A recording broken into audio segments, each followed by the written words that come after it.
Investigating. Did he show up the present under the tree? According to the Orange City Police Department, in a release, police say that 2 unidentified white males seen jumping the fence near the gym around 1:07 a.m. After entering building 4 through an unlocked door, the suspects apparently messed with ESE bicycles. What is those bicycles on the street that you put your card in and you ride the electronic bikes? And equipment before going into a classroom, taking about $50 worth of lanyards.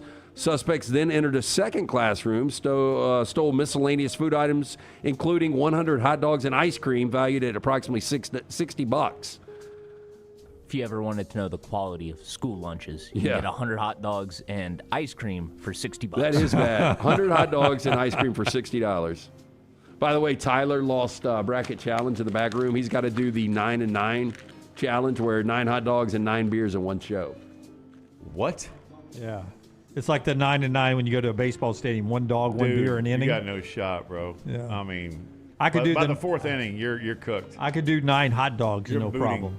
But it's the 9 beers. I could do the 9 beers. I could not do the 9 hot dogs. I could do the 9 hot dogs with dressings on them. 3rd inning, I'm tapping out. Yeah. Now, Dunaway brought us this. If you've seen the movie, is it Don't Look Back? Julia Roberts, Ethan Hawke. And you saw where everything goes off the grid and all the Teslas going to one spot. We got kind of a situation like that. What's that? Was it Don't Look Up or Don't Look Back? Don't Look Up was the Leonardo DiCaprio. Don't Look Back was both equally almost as bad movies. Gotcha. But that one scene in Don't Look Back where all bad movies, all the Teslas are going to the same spot. We kind of got that in Atlanta. I don't know if you guys have seen this video. Pretty amazing. Waymo's self-driving cars, they're all over Atlanta. Here we go, right here. In one Atlanta neighborhood, residents say dozens of Waymo cars ended up circling their cul-de-sac. And somebody decided, because they were so pissed off, they put one of those little green things in the street that, slow down for kids. And so what happened is you had these Waymos that were just circling, and they ended up getting bottlenecked. They didn't know where to turn. But at high speed, too. Look at that. Oh, that's going at 2 times speed. A Okay. Waymo delayed so we're not sitting first here for 10 minutes. responders to a massive 5-alarm fire in Austin, Texas a couple weeks ago. Have you been in one yet? Hell no. Oh, I've been in a couple. Yeah, me Think about too. In putting my Atlanta. mom in one, though, to go get her groceries. I don't like specify I want a Waymo, but like if you Uber 10 times in Atlanta, you're going to get 2 or 3. Yeah, I will tell you, the first 2 I rode in were just neighborhoods, just from hotel to a restaurant, hotel to a bar. Then I was in Atlanta last time SEC Media Days were there. And LT, what's the great Mexican? Super Rica. Yeah, Super Rica. I went out there. I ditched you guys for that. And on the way back, I got Waymo that got on the interstate. But then when we got off the interstate downtown, turning to left to go to the hotel, it cut in front of a car that I would have, as a human, would not have chose to turn left on green on. It cut in front. They are aggressive. I'm glad you clarified that but as a human. Yeah, Go ahead, continue. I would have been like, I'm not going. I can't make it. This car turned left, and I'm in the passenger seat right next to nothing, and I'm exposed. I'm like, are you kidding me? I would have never gone. I was screaming. Yeah. Ryan Brown, very aggressive driver. The Waymo is right there with him. I want nothing to do with it.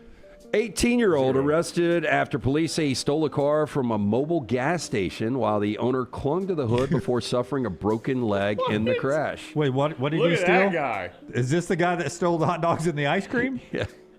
That is Fat Albert. Hold on a minute. That man, he might be able to. Next round, when you listen on demand through the podcast platform of your choice, Apple, Spotify, iHeart, or Google Podcast, wherever you listen. Always like, follow, subscribe, turn on automatic download so you can catch every part of the Next Round. Listen anywhere in the world, anytime on the Next Round podcast feed, and support the show by following, subscribing, and turning on automatic downloads on any podcast platform. Listen anywhere in the world, anytime on the Next Round podcast feed. Thanks for always making the Next Round a big part of your day. From driveways to interstates, accidents happen fast. The insurance company's response? Here's our offer. Take it or leave it. Leave it. Call Alexander Shannara Trial Attorneys. Over 250,000 clients. And no, they don't accept lowball offers. They fight, they win. Over $2 billion recovered. Call now for a free consultation. 659-777-7777 or alexwins.law. Physical office location, Birmingham. Jim Dunaway, Lance Taylor, Ryan Brown, The Next Round, presented by Bud Light, is on now. SEC baseball tournament in town this week. We'll talk to Peter Burns in an hour on the show. He'll start hour number 2 about everything going on in the Southeastern Conference, including 9 of 16 softball regionals. The Super Bowl is coming back to within driving distance of our home city of Birmingham, Alabama. We'll talk about Nashville getting the nod, most likely here in a few days. And, of course, Aaron Rodgers is back in the NFL. We'll rate Aaron Rodgers' status in the NFL among quarterbacks as he returns for the Pittsburgh Steelers. But we start with college football. And Auburn, coming off of their Big Cat weekend, gets a big commitment today, really a flip if you follow the sources, from Notre Dame and Penn State. A 4-star offensive tackle, Layton VonBrandt from Delaware, picks Auburn, and he's going to come down and play with the Auburn Tigers. They flipped 4-star running back Myson Johnson-Cook late from Miami back earlier in the recruiting process. So some good signs from Alex Golesh in recruiting, Brownie. Well, I think so. I mean, when you are getting offensive linemen, that's something these previous staffs have struggled to do. Auburn's offensive line hasn't been good since ... fill in the blank. I don't know the last time. You mean buffering. Yeah, I don't know the last time. You mean good, right? I just mean good, Lance. I don't even mean great. I mean, Auburn has not had good offensive line play in quite a while. So part of that was recruiting. They just did not recruit well there. Even going back to Gus Malzahn, it goes back that long. So I guess if you're an Auburn fan, you look at this and you're like, all right, maybe Alex Golesh can recruit offensive line better than these previous guys. Yeah, and I think a lot of fan bases get excited when you see who Auburn won over. And VonBrandt, when it came down to Auburn, Notre Dame, Florida, or Penn State. Yeah. That's a pretty good neighborhood to be in. Absolutely. Bad. And Notre Dame, for a long, long time, looked like they were going to get this guy. And then the Auburn surge started. He made his announcement about an hour ago, 8 o'clock Central Time this morning. So that's a little developing news for you Auburn fans out there. They did get a very athletic linebacker, the number 1 target for DJ Durkin in the linebacker room over the weekend, part of the Big Cat weekend. A 3-star linebacker, Kareem Palmer, who Auburn gets over Texas A&M and Mississippi State. The staff is showing it can recruit. Tyler Hudanik was the guy that was the main recruiter there for the offensive tackle today. Larry Porter was the guy that got to Miami, the flip from the running back that was going to go to Miami, in Myson Johnson-Cook, who I think is from East St. Louis. And then this guy from Delaware. And then Cody Burns has been killing it as well. So apparently, Golesh has put together a pretty good recruiting staff there at all. That's what it sounds like. I mean, that's always the challenge for those new staffs. And now that was helped, I think, by Durkin being a holdover. Obviously, he had some relationships with some of the guys you're already recruiting, but that is one of the challenges of being a new staff is everybody's got a head start on you in recruiting. You come into a new job and you're trying to meet Alabama high school coaches. I doubt Alex Golesh knew a ton of Alabama high school coaches. You go meet those guys and try to get some roots in there. But that's always the big challenge for a new staff. This is interesting. The VonBrandt kid, the highest rated Delaware player since. Well, so real quick, when the commitment happened, I told Dunaway, I said, boy, this has got to be about the best player ever to come out of Delaware. And Dunaway said, do you think he's better than Joe Flacco? I said, I think Flacco was an import into Delaware. But isn't it funny that when you say Delaware, the first football guy you think of is Joe Flacco? Or Rich Gannon if you're a little bit older. Gannon, yeah. Your Tampa Bay Bucks, Chris Godwin. Wow. How about that? Former All Big Ten wide receiver, eventual Super Bowl champion. Yeah, it's been a minute. So 2014 cycle. Yeah. Delaware's a small state. I don't know how their high school football is. I'm going to guess not great. Yeah, but they produce some stars. Yeah, apparently. they got a good FCS program in Delaware for years. That works really good. Texas A&M is killing it. Brown, if you pull up the ratings, and there are 4-star recruits, 3-star, 2-star, 1-star. It's all good. But 5 and 4 stars is where we focus a lot of our attention. The top-rated, a 5-star guy, top-rated tackle, Mark Matthews, picked Texas A&M over the weekend. And they're on pace to have the number 1 recruiting class when it's all said and done. Signing day not until December, but a lot of the big major recruits are sort of committing right in this window we're in right now, from sort of late April to early June in this little time now. And again, I look at this every day. I don't know a lot about recruiting or any of these players. I just follow On3 Sports 24/7 and what people tell me. But apparently Texas A&M is clicking along. Where is Texas A&M in the rank? Are they number one? Well, if you consider clicking along number one, yes, they are clicking right along there at number one. Five stars, 8 4-stars, and a 3-star, and there are 14 commitments. That's pretty good. I want to put this in perspective. Yeah, and Scott's pulled the graphic for you. Yeah. So 5 stars in this recruiting class. That's right. That's a lot. Yeah. Brian Kelly in 12 years Don't do this. at Notre Dame How many? had 4 5-stars in 12 years, 0 in his final 8. Marcus Freeman now has 4 5-stars, 3 of them on campus now, 1 coming up in just his last recruiting class. Yeah, I would say and 1 that, coming up. So 4 in the last recruiting class and 1 coming up for Marcus Freeman. There's 5 at Texas A&M. Brian Kelly, when he was there, 4 in 12 years. Well, I mean, 5 is a lot. That is a lot. I would feel safe to go out. Maybe outside of Texas Tech, 5 would be more than the entire Big 12 has. If you drop Texas Tech out, no doubt. And maybe even with Texas Tech there, I don't know how many Texas Tech would possibly have, but just because of the money, might be a little different. But I think there's a chance 5 is more than the entire Big 12. Dunaway, those 5 5-stars, to show you what A&M is doing. Offensive tackle, Fort Lauderdale, Florida. Safety, Hampton, Georgia. Offensive lineman, Houston, Texas. Edge, New Orleans, Louisiana. Cornerback, Baltimore, Maryland. I mean, they are... You know, all over the place. They're all over the place. You normally say, they got 5 5-stars. They're in Texas. Well, they only got 1 Texas kid out of that group. Yeah, 12 4-stars for Oklahoma. You see them 3 overall, the blue chip category there. This is On3 rivals combination. They're now together. Texas A&M, Texas Tech, Oklahoma, USC, Notre Dame, Miami, Ohio State, Florida, John Summerall, LSU, Lane Kiffin, Oregon. This is current recruiting class. UCLA, Michigan is 12. Texas is 13 right now. Georgia is 14 right now. Penn State, Kentucky, Nebraska, Washington. Auburn is up into the top 20 with the latest commitment. Virginia Tech is in 20. Clemson is 21. And just for those of interest, Alabama there at 23. Current status right now. And help me out, Forrester. Is that 1 5-star and 3 4-stars? My eyes that good? That is correct. Okay. So that's where Alabama is right now. And let me answer Lance's question. So Texas A&M currently has 5 5-stars. And Lance was like, all right, let's back Texas A&M or Texas Tech's 2 5-stars out and see how many of the rest of the Big 12 so they has have right 2. Now. They've got 2. How many is the rest of the Big 12 have? I think it's going to be really, really tight with Texas Tech having 2. I would say 3 is probably right. It's probably a push. 3. The rest of the Big 12 is 0. Jim is correct. The rest of the Big 12 is at 0. Yeah, I just thought BYU's got some money. They might pay. Houston might pay for 1. Nope, not a 1. Yeah. And there was a great story written by Chris Lowe. And no knock that it's what I'm about to say, but maybe one of the longest stories I have read in a long, long time. You know, when you get these online stories, Chris Lowe now with On3 Sports, you know, when you start reading it and you do this 2 or 3 times, that's a long story in today's world. Yeah. But Chris goes in depth on what the secret sauce is at Texas A&M right now.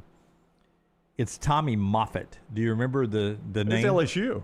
He was a longtime LSU strength and conditioning coordinator who Nick Saban brought to LSU and was part of the Saban years. And then when Saban went to Miami, Moffitt stayed.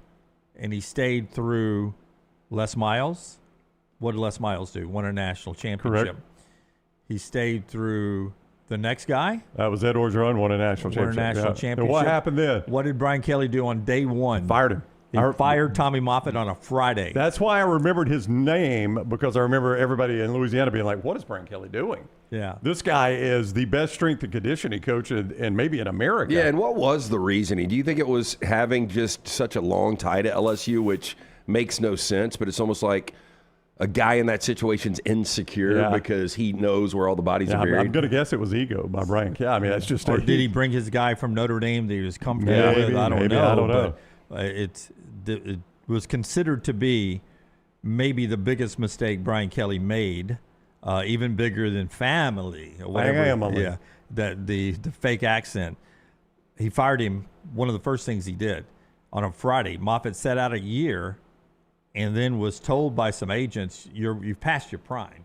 I don't think you'll ever get a job as good as LSU again. He said, which only motivated me more. Yeah. And then Mike Elko said he had so many other people reach out, LSU people reach out and saying, hey, you need to hire this guy if you're serious about winning at Texas A&M.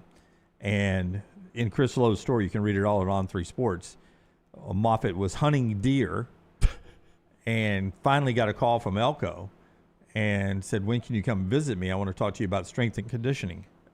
He says, I can be there tomorrow. And Elko was like, it'll take us a while to set up a flight.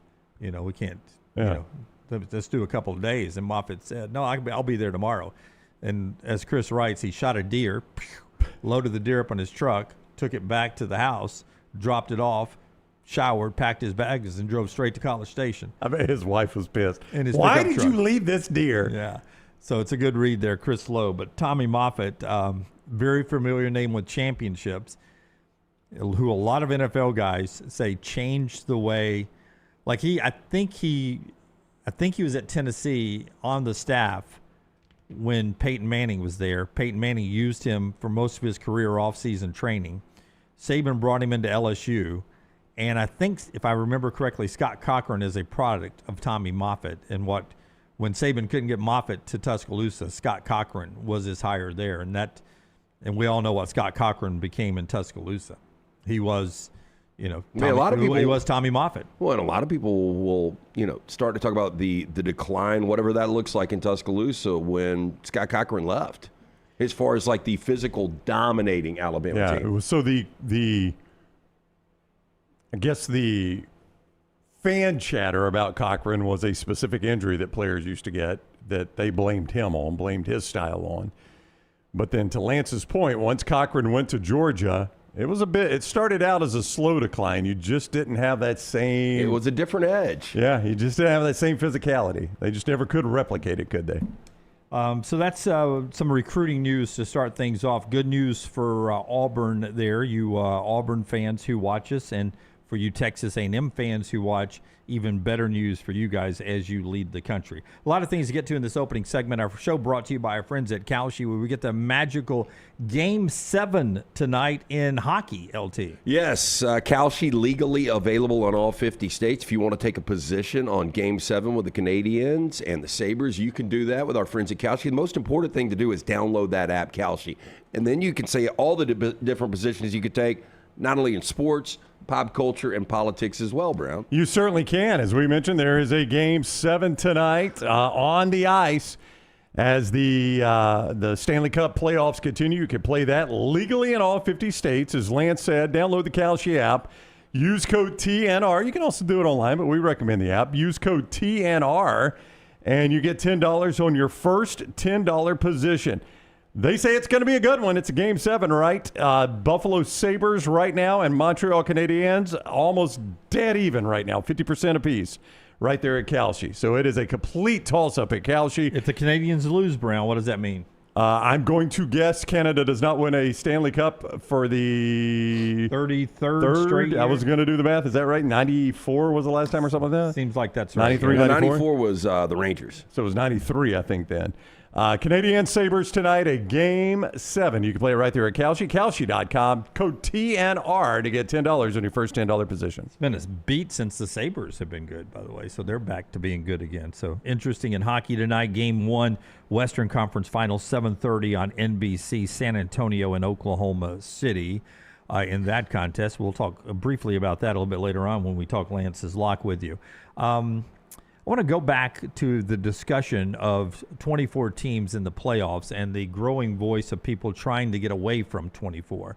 If you were not with us on Friday, Reese Davis, College Game Day, made some national headlines with these comments. Now, this comes on the heels of on Thursday, Jim Phillips, ACC commissioner, leaving the ACC spring meetings off the coast of Jacksonville, Amelia Island, saying that the ESPN doesn't want 24 teams, doesn't want a 24-team playoff, but that his coaches, his ADs back a 24-team playoff. Here's Reese Davis, who sort of echoed what also earlier in the day Mike Greenberg had said on ESPN's Get Up, is that 24 seems to be too much. Reese uses a different word. Where are you on this debate right now, 16 or 24? I think 24 is preposterous and 16's bordering on it. I wish they would leave it at 12 and do an extra round of games on campus. Right now, the struggle is largely due to business and control, and it's not necessarily for the good of the game. And the coaches who are getting behind this, I believe, and reasonable minds can differ, but the coaches who are behind this think it's going to save their job. It's not. Some places, maybe, I don't want to, you take a lower rung, traditionally SEC school, maybe making the playoff will save your job. You think that's going to work at Ohio State, Notre Dame, Alabama, Michigan, Georgia? No. And the thing that I do remain concerned about is that as much as I love college basketball, is that we turn it into the college basketball regular season where you have to be a devoted fan of the sport as a whole or a devoted fan of one team to really lock in on a regular season game. And the regular season in college football still remains the best in all of sports. You want it to matter. You want it to matter, and that is a concern for some people that don't want it to go to 24. Brooks did a graphic over the weekend of if we had started a 24-team playoff in 2014, how many different schools would have made a 24-team playoff starting in 2014? That number is 80. 80 different teams would have had a playoff season if we'd have started this in 2014. Yeah, that's a joke. That's an absolute joke. And you know what's crazy? Most of the sport. I saw this go out over the weekend, and there is a program that is not in there. Did anything jump out to you guys as far as an obvious program? Do you see one, Jim? I mean, it's a lot. So, I mean, I just think there's a lot it's going to take you a minute to process it. I mean, Nebraska is the one that jumped out for me. I mean, can you imagine, though, going 12 years in a 2014 playoff when you look at all of those programs that at least had one appearance and Nebraska never had one or wouldn't have had one? Now, Troy is on there. So, too, is an Appalachian State. You know, there's a UNLV, there's an Army, there's a Liberty. San Jose State, there's a Tulsa. Well, maybe Brooks knows this on the fly. How many Big Ten would have gotten in? I mean, Nebraska's obviously not there. I doubt Rutgers would have one. No, Rutgers, no. Purdue probably not. Well, maybe Purdue one. not on there. Okay. Vandy's on there, so would all the SEC have been on there? I don't see Mississippi State.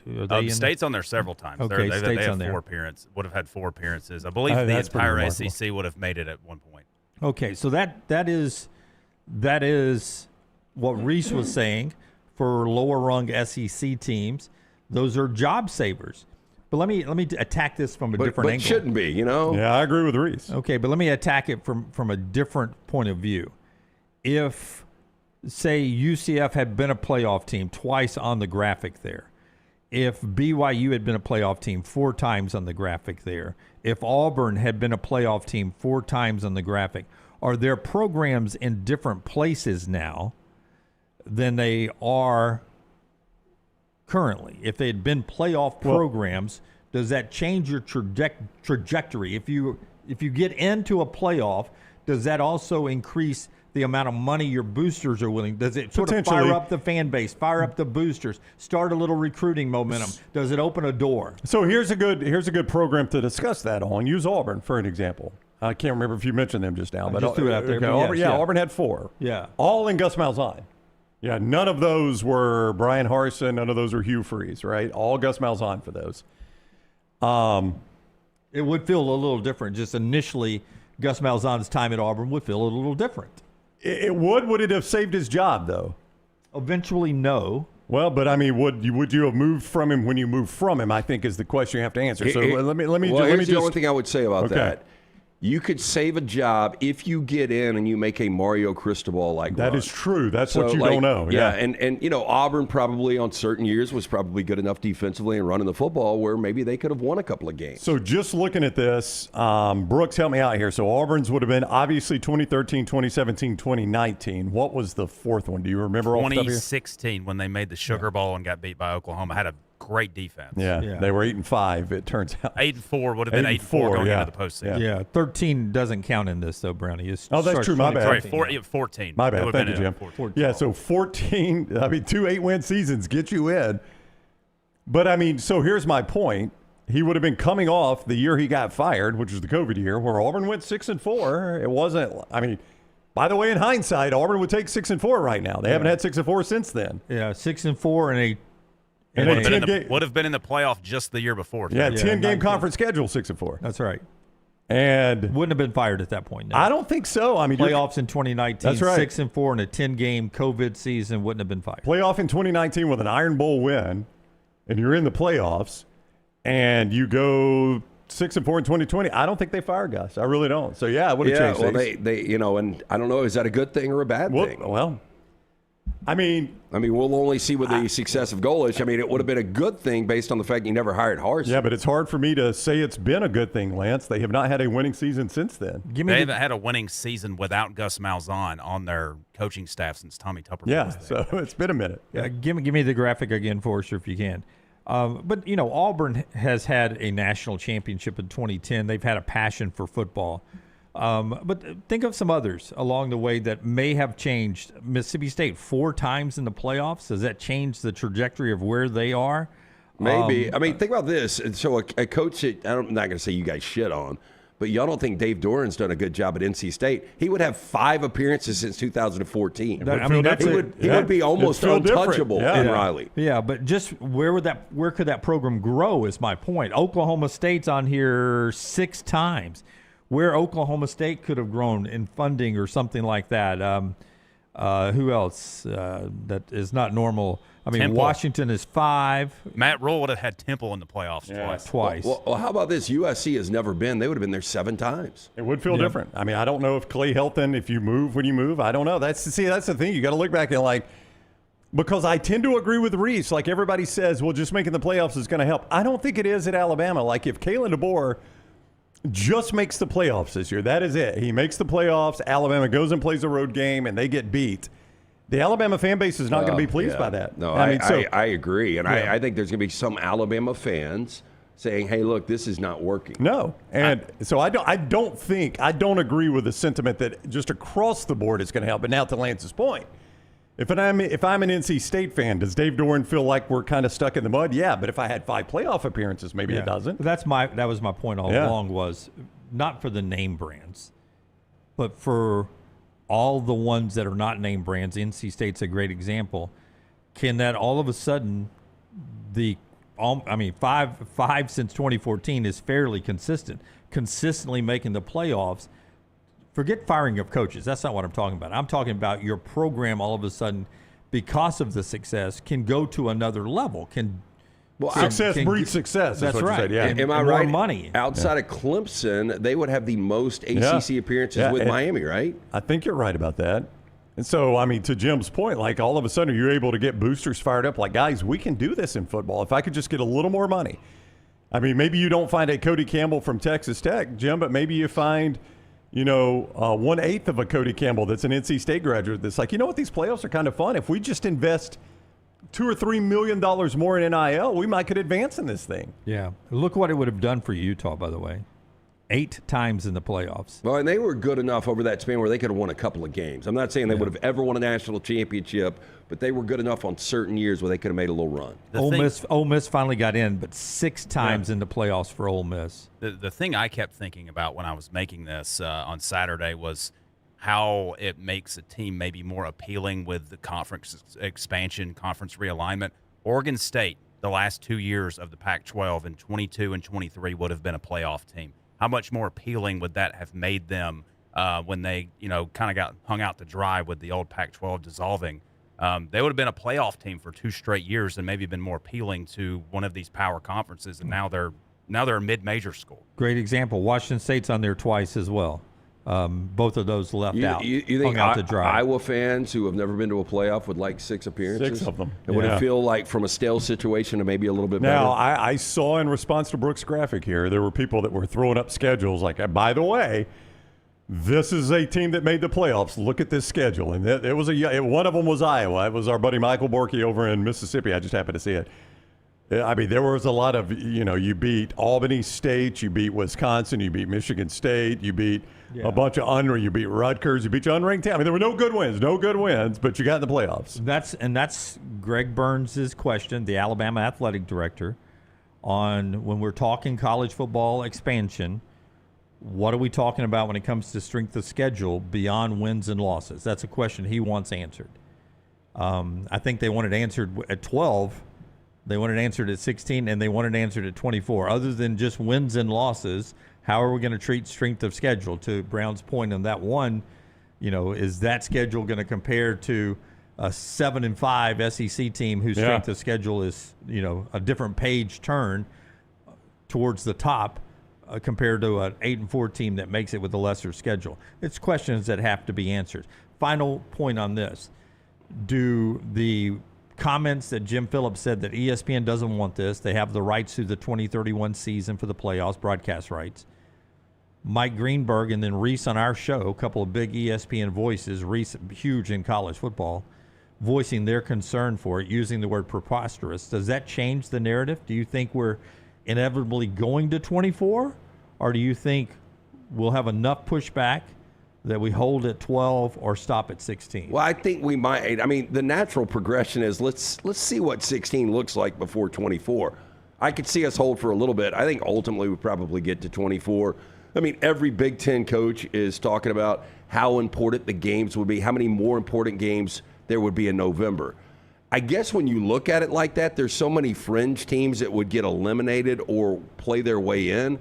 There probably would be more important games in November. Now, back to something we talked about last week, you could see an Iron Bowl or a Michigan-Ohio State game where people are resting. Well, you hope not, but if that ever happens. Ryan Day over the weekend, one of the bigger voices in the Big Ten, says to him it's more important to fix the college football calendar than it is to add teams to the college football playoff. Yeah, well, I'm sure a coach feels that way. Fans probably aren't as passionate about fixing the calendar. They're like, we pay you $15 million to manage the calendar. You go do it. I would love to see. I hear that phrase all the time. Fix the calendar. Fix the calendar. I would love for somebody to give me the dream scenario of what that calendar looks like. Yeah. And why can we not fix that? That's right. Can I just quickly go back though to like Reese and Greenberg, because I was a bit surprised, not because Reese is not a big name and not because our guys don't do a tremendous job, but how much that took off nationally. What Reese said right there, and I was not at all. And the reason I was a bit surprised is because I don't think people are shocked that an ESPN guy is saying that. And I based that on the reaction that it got was, well, of course Reese is, I'm going to use the voice, of course Reese is going to say that. He works for ESPN. They don't want to pay more money. So anytime a guy like Reese or Herb Street or Greenberg or one of those guys says it, that's going to be the reaction. Is, well, they're just an ESPN mouthpiece. ESPN's got this at a price right now that they're comfortable with. And any expansion ends that. So they're going to want to push to keep it that way all the time. So that gets immediately discounted, of course. Yeah. That's why, with Jim Phillips saying that ESPN doesn't want it, then Reese saying that on our show, that it was a huge deal. Alexander Shunnarah brings us part of the show. One more thing to get to here in our opening segment. Tell us about Alexander Shunnarah. Yeah, Shunnarah.com, Shunnarah.com. That is the place you go when you have any sort of legal issue. It is Alexander Shunnarah Trial Attorneys. You do not pay a dime unless they win your case with Alexander Shunnarah Trial Attorneys. And it's not just personal injury cases. They handle much more than that. Fire and storm damage, bad drug and device cases, workers' compensation, employment cases. The list goes on and on and on. And they've recovered more than $2 billion for their clients. Based right here in Birmingham, they got a team now that's up to 150 attorneys, 500 dedicated team members, and they can help you with whatever you face legally. Start right there, Shunnarah.com, Shunnarah.com, Alexander Shunnarah Trial Attorneys. Listen, a lot of you do not like country music. This isn't about country music. I love country music. I like all genres, but I love country music. Last night, the ACMs in Vegas, or at least over the weekend, I watched it last night on Prime. Ella Langley won all 5 major categories, 7 overall. Riley Green won an ACM. Red Clay Strays won a couple. What do they all have in common? All from the state of Alabama. That's right. And there was a lot of Alabama love being shared up on the stage. Riley saying, good to see the Red Clay Strays, and Ella winning, representing Alabama. Ella Langley is a freaking rocket ship. That girl's career has absolutely exploded. Pretty strong night. I'm not suggesting Alabama or anyone else claim a national championship here, but pretty strong night in country music for the state of Alabama with Ella Langley, Red Clay Strays, and Riley Green winning awards out in Las Vegas there at the ACM. I apologize to any other Alabama artist that I did, or songwriter I didn't get to. Was Randy Owen in the building? I don't know if he was in the building or not, but my goodness, Brooks and Dunn won Duo of the Year. Are you kidding? Yeah, How old are those guys? I had to hit my TV. I thought it was like 1985. Yeah, but I mean that's congrats to them. Brooks and Dunn, Hall of Famers, all-time legends. But name country music duos. I mean, that is kind of a narrow category, isn't it? Duo of the year. But I assume they had to release something this year. I'm to sure be they in did. the running, right? But duo is weird, like group. Like if you had the That's what Dixie Red Clay- Chicks in there. Yeah, and Red so Clay Strays won. They were group, right? yeah. So Yeah. like Red Clay Strays, Diamond Rio, Alabama, those are groups. But I guess a duo, if you just do I mean, it, is Montgomery- it just a one performance, like a collaboration? Yeah, can collabs get in there? Or does it have to be an It actual? would have to. I guess it would have to be a whole album. Yeah. So I mean, think the history of country music. Your duos are Brooks and Dunn, Montgomery Gentry. I mean, you run out pretty quick. I mean, congrats to them. I'm not trying to take anything away from Brooks and Dunn, but Sugarland. I think Sugarland was 3. No, it was a girl and a guy. I thought there were 3. Well, I guess I'm wrong. Yeah. But anyway, when Brooks and Dunn, I mean, truthfully, I would have gone. Sugarland was a duo. Okay, thank you. I was like, Brooks and Brooks Dunn. and Dunn. Lance saw them. What year was that? You saw them at Oak Mountain? Oh, I saw them in 93. 93, 92, Lance saw 93, them. yeah. And which, I don't know, Ronnie Brooks, is that his name? Yeah. Kicks Brooks, Ronnie Dunn. Okay. Ronnie Dunn. I mean, Kicks is hanging in there pretty good with the cowboy hat. The plastic surgery or both the toupee. Yeah, for Ronnie Dunn. Jerry Jones like on the facelift. Oh no, Jerry Jones looks fresh out of the wrapper, out of the box. Jerry Jones looks good. Wow, Big and Rich would be another can one, you- right? can Yeah, you Big pull- and Rich. There you go. Yeah. Can you pull me a quick picture of current Brooks and Dunn? Brooks and Dunn from the Yeah. ACMs, just Brooks and Dunn ACMs, and see what pops up. The Judds. People are sending in duos now, but you see what I'm saying. But we're talking the history of country music, and you all have come up with like 10. Just that middle, That one right there? just anything. I think you'll get Yeah, the I mean, it gist. says 12 hours ago. Yeah, I think you'll get the gist right there.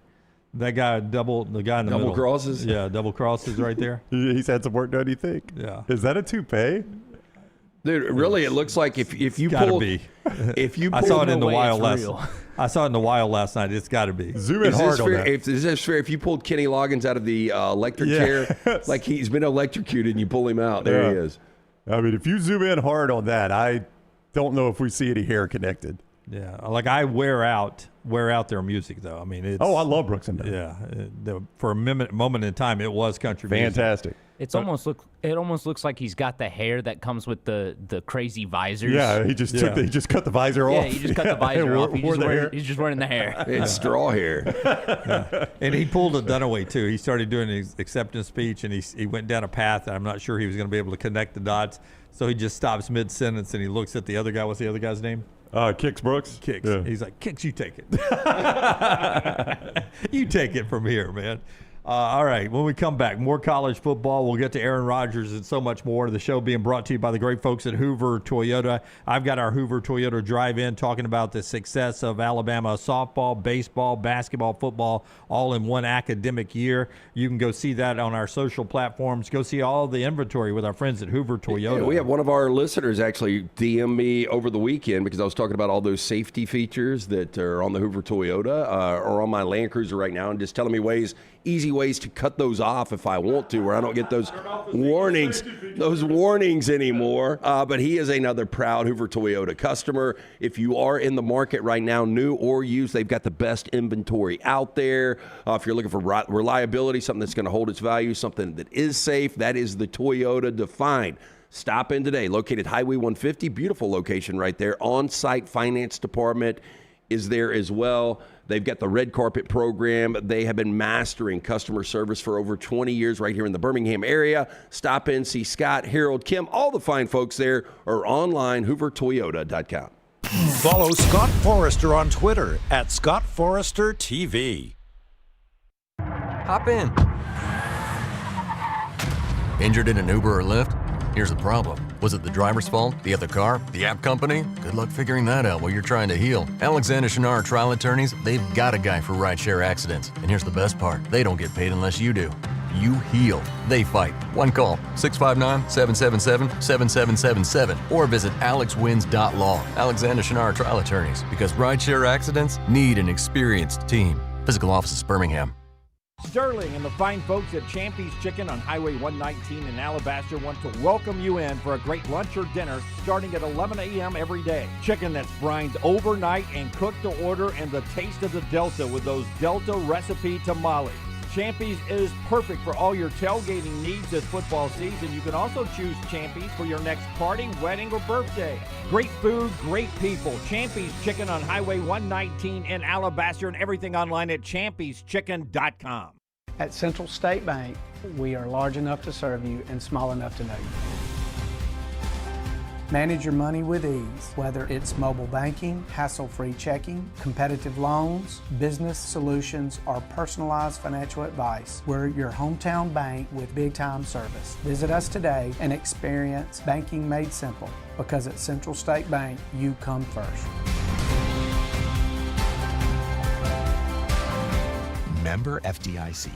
Next Round shirts, Next Round hoodies, and Next Round hats are all in one place. NextRound.store. Find your favorite piece of gear from your favorite show and put it in your rotation. You never know. You might be in one of our videos showing Next Round gear being worn all over the world. Find all your favorite Next Round gear by visiting NextRound.store. Place an order for you and that big Next Round fan in your life at NextRound.store. Look your best at work, at school, at the stadium, or anywhere you go wearing Next Round gear from NextRound.store. Hey, for all of your IT and printing needs, reach out to our friends at Xerox Business Solutions. Look, I'm still one of those old school guys. I print my notes every single day for the show. If you watch the show here on the Next Round, you see all the notes in front of me. From day one, Xerox Business Solutions, they've been with us here at the Next Round. Local for over 45 years. For all of your IT and printing needs, visit XeroxBusinessSolutions.com or call 205-969-3000. That's 205-969-3000. Stop by the New York Butcher Shop and pick up the finest in certified Angus prime beef steaks and burgers, premium pork chops, ribs, and all-natural chicken cut to order just for you. Their chef-prepared entrees and side dishes are the perfect dinner-to-go choice for your family and are ready to heat at home. With a great selection of fine wines and desserts, the New York Butcher Shop is your one-stop dinner shop. 2 locations to serve you, Cahaba Heights and on Highway 119 in Greystone. The New York Butcher Shop, rare quality, well-done service.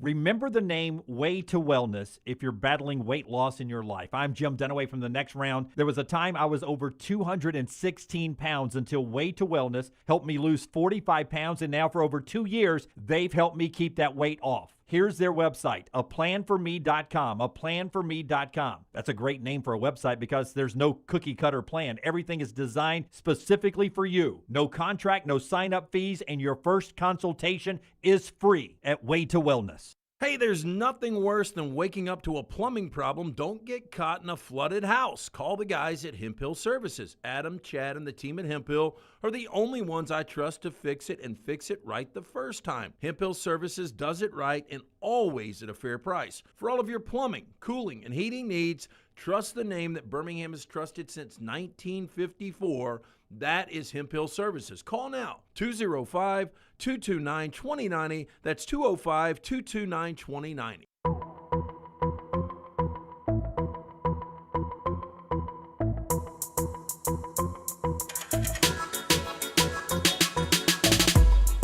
Hey, cut number 1, Tyler, before we tell you about our buddy at Storm Restoration Roofing, Greg from Pell City. I don't think Greg has any rivalries, do you? Greg's about as nice a guy as could be. Yeah. So no, I think everybody likes Greg. Shaq has a fun rivalry with our buddy Charles Barkley. Shaquille O'Neal got his undergraduate degree at LSU in 2000. He picked up his liberal arts master's degree over the weekend. And it sounded like this when he got his name introduced to pick up his second LSU diploma. Shaquille, I hate Charles Barkley O'Neal.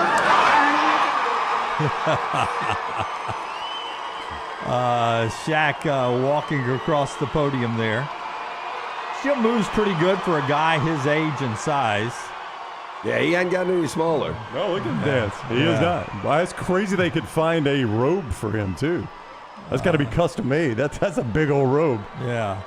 So congratulations to Shaq and his commitment there to live out the promise he made to his mom to get his degree, went back and got the undergraduate, and now has done the classwork to get his master's degree in liberal arts. You remember how skinny he was running the court? I do. We all had the benefit of metabolism back in the day, but early LSU, even early Orlando Magic. And now, I mean, what do you think, Shaq? 370 maybe? 380? Big man. By the way, 2 shows of Morgan Wallen over the weekend at the Swamp.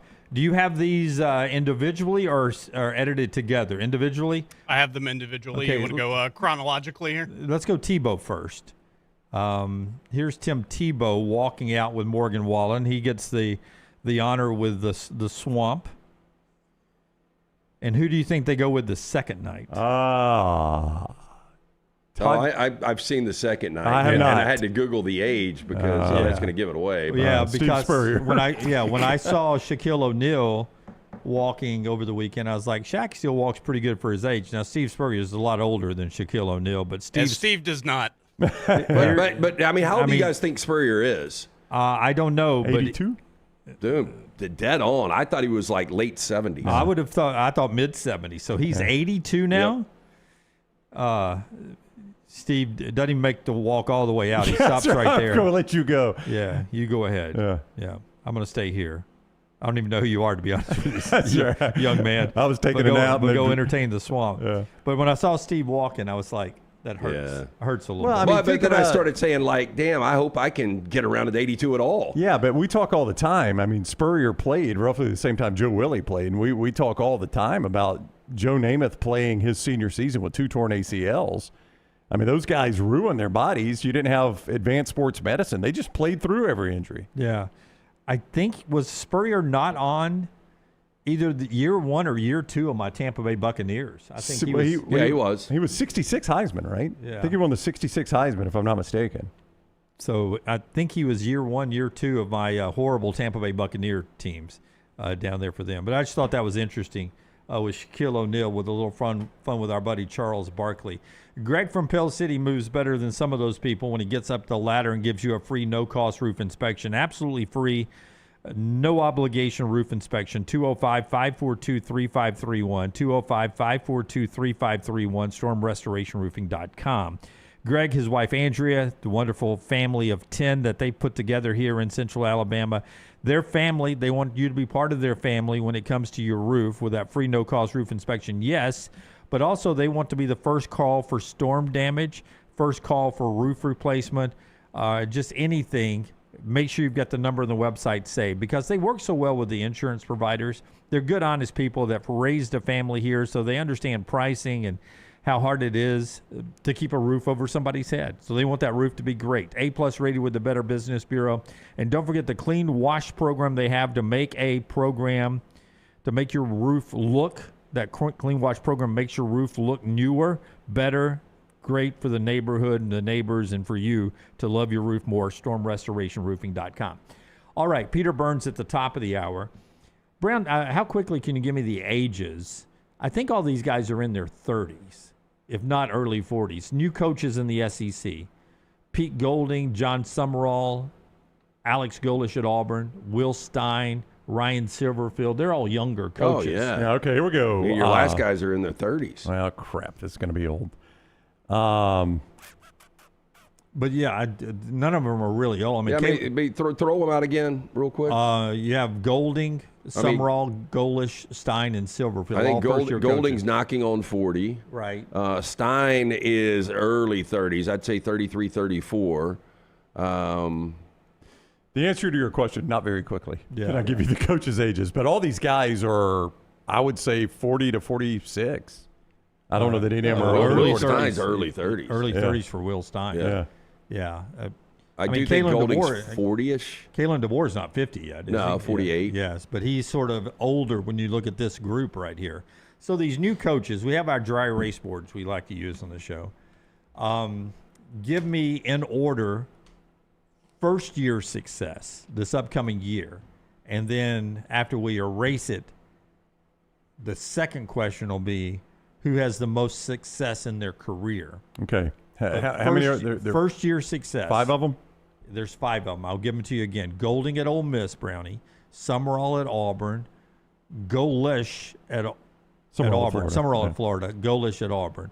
Will Stein at Kentucky. And Ryan Silverfield at Arkansas. So first year success.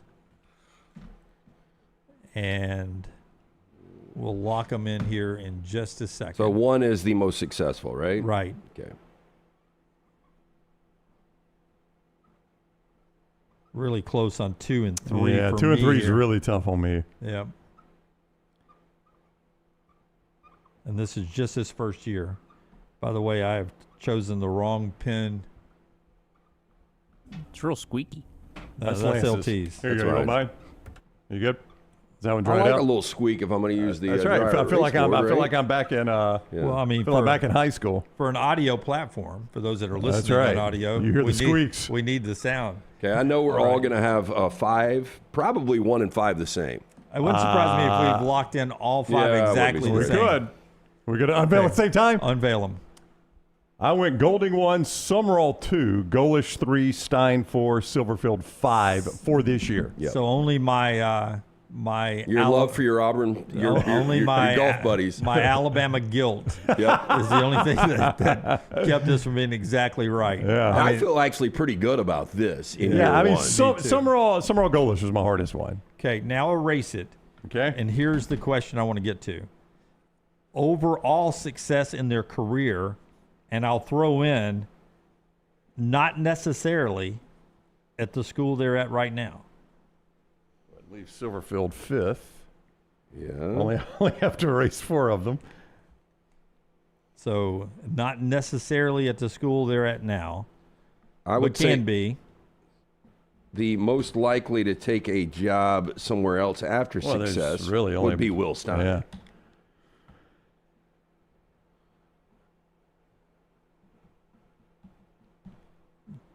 Now 3 and 4 is what gets tough for me on this one.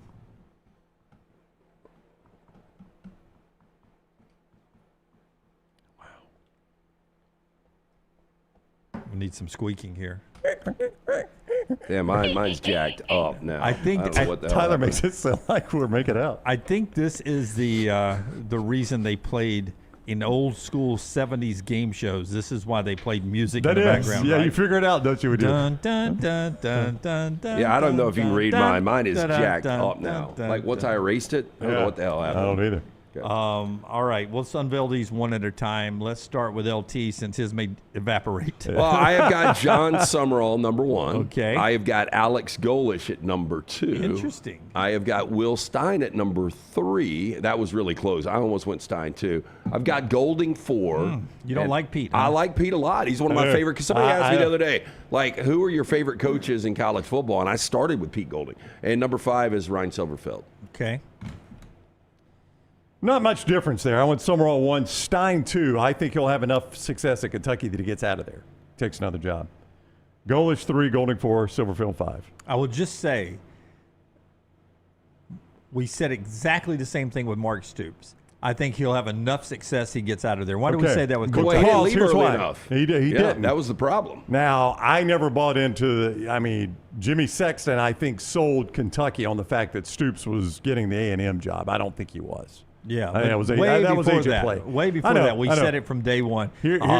Mark Stoops, I think it was LT that loved the Mark Stoops He hire. did.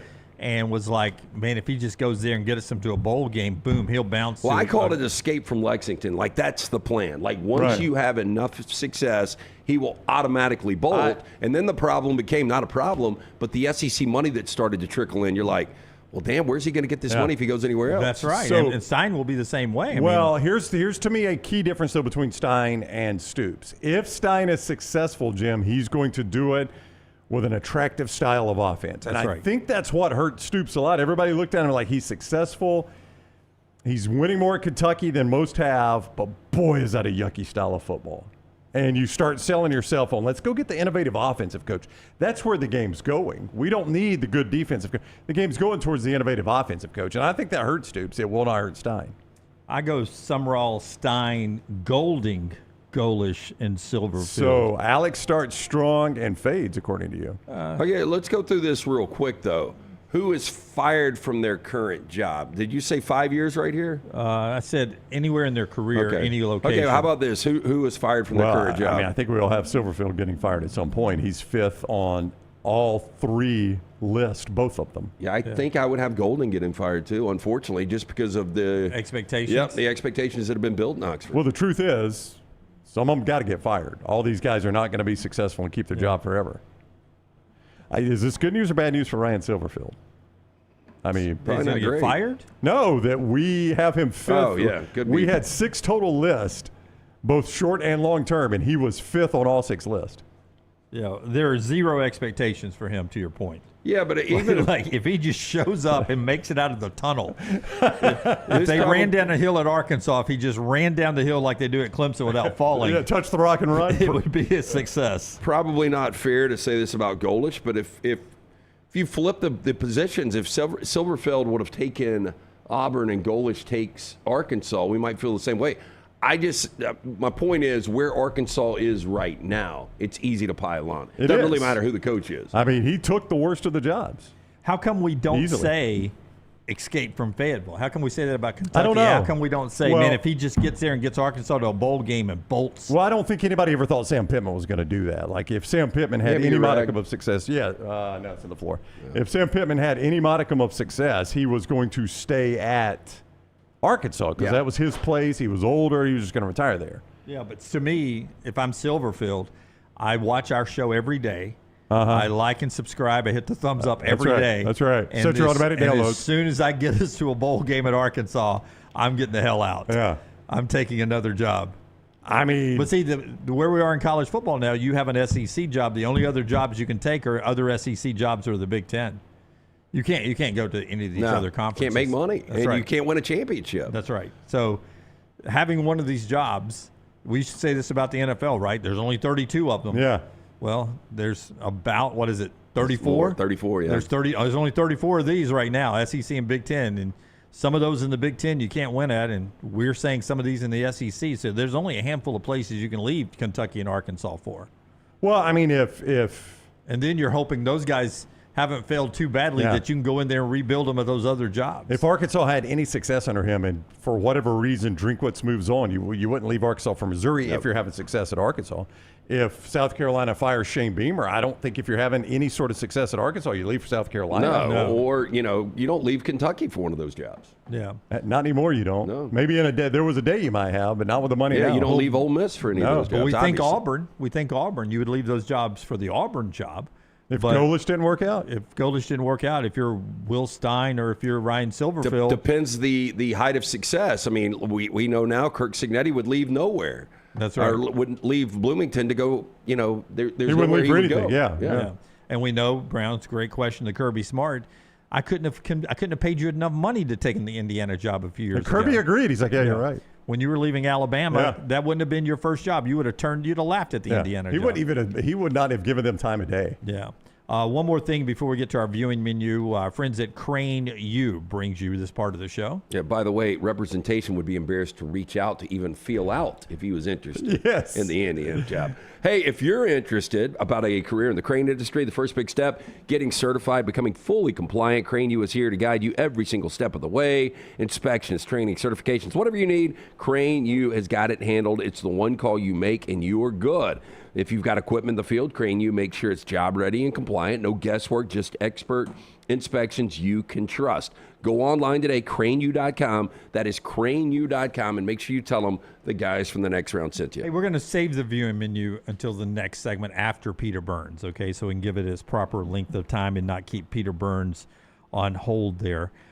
Interesting, the amount of money that is being spent at some programs. By the way, Georgia Tech announces their quarterback. Most likely, this comes from Brent Key. I think he was talking to our buddy Josh Pate. Alberto Mendoza Fernando's brother, who transferred in, most likely the starter at Georgia Tech. Yeah, I got to see a decent bit of Alberto last year just because Indiana, crushed, curb stomped so many people. Mendoza would be able to come in and spell his brother, and I think he's more athletic. Now, he's not nearly as polished as Fernando was, but I think he's got a lot of upside. Well, my question is, how does he compare to Haynes King? That's what I was about to say. Yeah, he's not as good. Not as good. Yeah. So it's an obvious downgrade. It's a downgrade, but, ultimately, if you feel like you can tap into that Mendoza bloodline and get even, 80% of what you got from Fernando, and I do think he's got that upside. So, I'm not going to say he's going to be one of the best in the ACC, but he could ultimately be. Is he Talia Tagovailoa? He's better. He's better. Wait a minute. I mean, Talia had a pretty good career at Maryland. But he was a turnover machine. He was. Yeah. Georgia Tech, by the way, has tapped into some money. Here is their new $90 million football facility, $90 million. That seems like that's a small number compared to SEC facilities, right? But it's pretty cool, $90 million. Yeah, I mean, 90 is a lot for just the facility. They don't exactly have unlimited space to build things on that campus. Right. I mean, you guys have been there. That is an urban campus that is land trapped. So the fact that they could get something that nice squeezed in there is probably a heck of an accomplishment. But they're spending some money. Northwestern's going to open their new stadium in the middle of this upcoming college football season. They've got a really cool thing they're doing. The Clippers did this, and they modeled it after European soccer teams. But they're going to have the Wildcat Wall there at the end zone there, 2,000 students. The most passionate, crazy students will sit in that section, the Wildcat Wall. It won't be all of their students. Well, maybe all the ones at the game. By November, there won't be any. That wall will be empty. It's going to be the Wildcat line. Yeah, you'll hang some pictures on that wall. Give me a snow game. 2,000 students. Those seats are built at a 33-degree angle. By comparison, that is the banks of Talladega. That's what I was about to say. Yeah, that's the high banks of Talladega, 33-degree angle, more straight up. Is that good news to put a bunch of students in? Yeah. And it is there to create that atmosphere of them just being on top of the action and make it a little intimidating. I don't know the steepest stairs you guys have ever been to, like in a venue. But I remember being in the top of Tiger Stadium one time in Baton Rouge. That's pretty bad. And I was terrified. Yeah. Like, you take a misstep, you're going all the way to the bottom. Yeah, I had a buddy of mine sit up there for, I think it was an Auburn game. He goes, I watched the game basically between my knees. Yeah. It was just so steep. As I looked at the field, I was looking through my knees. Yeah. I bet your balls would buzz. Oh, God, yeah. No, I've sat in the same seats before, and 3 rows from the top, and it is frightening walking up and walking down. That's interesting at Northwestern there, that wall. You've seen the Clippers games. It's pretty interesting. I've talked to people that have been there before, and they said it's like the way they designed that was like groundbreaking. Yeah, when you see a side shot from that area of the Clippers, you could tell how steep it is, and it does look weird. Yeah. It's European soccer heritage to the Clippers, and now coming to college football in Northwestern. Thought that was pretty cool. I'll give Northwestern credit, man. They've gone all out on this stadium. They've got a historically terrible program, but they're trying to dig out. Peter Burns, SEC Network, ESPN, joins us to talk about everything Southeastern Conference coming up on the other side, including the tournament in town this week. If you're in town ready to grill at all the RV places out at the Hoover Met, use our friends at New York Butcher to go pick up your meats. Had family in town Friday. Jennifer went by New York Butcher, and Jim gave her the hamburger patties, not the smash burger, but the thick ones, the way I like it. Everybody at the dinner was like, these are the best hamburger patties I've ever had. Starts with the grill. Well, that helps. Certified Angus 80/20. They were fantastic. And plenty burgers. of those to pick up for Memorial Day. Celebration coming up this weekend. You can pick those up. The hot dogs, everything made fresh in-house. But the Boston butt sale for Memorial Day, these are fantastic. Hickory smoked, fully cooked, only $39.99. Order yours today. Available for pickup starting Wednesday through the weekend. Cabo Heights, 205-970-7300. Greystone, 205-703-8825. Make sure you tell Jim and that great staff the next round sent you.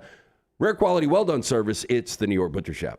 We interrupt this program for breaking news from the gators of the litigation situation. Insurance companies have a playbook. I repeat, insurance companies have a playbook. Deny, delay, defend. They know which law firms will fold and settle cheap. They are not on your side. That's corporate greed at work. At Alexander Sonara Trial Attorneys, we fight back. We have the resources, the muscle, and the will to take them on. And you don't pay a dime unless we win. They fight dirty. We fight hard. Call 659-777-7777 or hit up alexwins.law. Physical office location, Birmingham.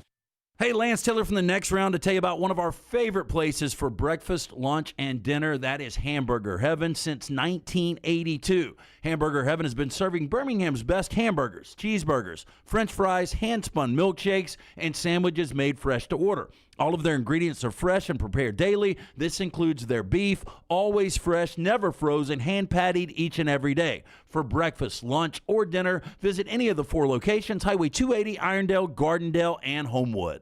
At Central State Bank, we are large enough to serve you and small enough to know you. Manage your money with ease, whether it's mobile banking, hassle-free checking, competitive loans, business solutions, or personalized financial advice. We're your hometown bank with big-time service. Visit us today and experience banking made simple, because at Central State Bank, you come first. Member FDIC. Never miss anything from the Next Round when you listen on demand through the podcast platform of your choice. Apple, Spotify, iHeart, or Google Podcasts. Wherever you listen, always like, follow, subscribe, and turn on automatic downloads so you catch every part of the Next Round. Listen anywhere in the world at any time on the Next Round podcast feed and support the show by following, subscribing, and turning on automatic downloads on any podcast platform. Thanks for always making the Next Round a big part of your day. Hey, there's nothing worse than waking up to a plumbing problem. Don't get caught in a flooded house. Call the guys at Hemp Hill Services. Adam, Chad, and the team at Hemp Hill are the only ones I trust to fix it and fix it right the first time. Hemp Hill Services does it right and always at a fair price. For all of your plumbing, cooling, and heating needs, trust the name that Birmingham has trusted since 1954. That is Hemp Hill Services. Call now, 205-229-2090. That's 205-229-2090. Remember the name Way to Wellness if you're battling weight loss in your life. I'm Jim Dunaway from the Next Round. There was a time I was over 216 pounds until Way to Wellness helped me lose 45 pounds, and now for over 2 years, they've helped me keep that weight off. Here's their website, aplanforme.com, aplanforme.com. That's a great name for a website because there's no cookie-cutter plan. Everything is designed specifically for you. No contract, no sign-up fees, and your first consultation is free at Way to Wellness. Stop by the New York Butcher Shop and pick up the finest in certified Angus prime beef steaks and burgers, premium pork chops, ribs, and all-natural chicken cut to order just for you. Their chef-prepared entrees and side dishes are the perfect dinner-to-go choice for your family and are ready to heat at home. With a great selection of fine wines and desserts, the New York Butcher Shop is your one-stop dinner shop. 2 locations to serve you, Cahaba Heights and on Highway 119 in Greystone. The New York Butcher Shop, rare quality, well-done service. Storm season is here. Make sure you have a plan of action in place right now. Greg from Pell City and Storm Restoration Roofing should be your first call when storms hit. Insurance companies love working with Storm Restoration Roofing because of Greg Nelson's name and reputation in the industry. When storms hit, call Greg Nelson. He's local, 205-542-3531. He's the home of the free no-cost roof inspection. Greg from Pell City on Facebook, 205-542-3531. It's Storm Restoration Roofing. Jim Dunaway, Lance Taylor, Ryan Brown. The Next Round, presented by Bud Light, is on now.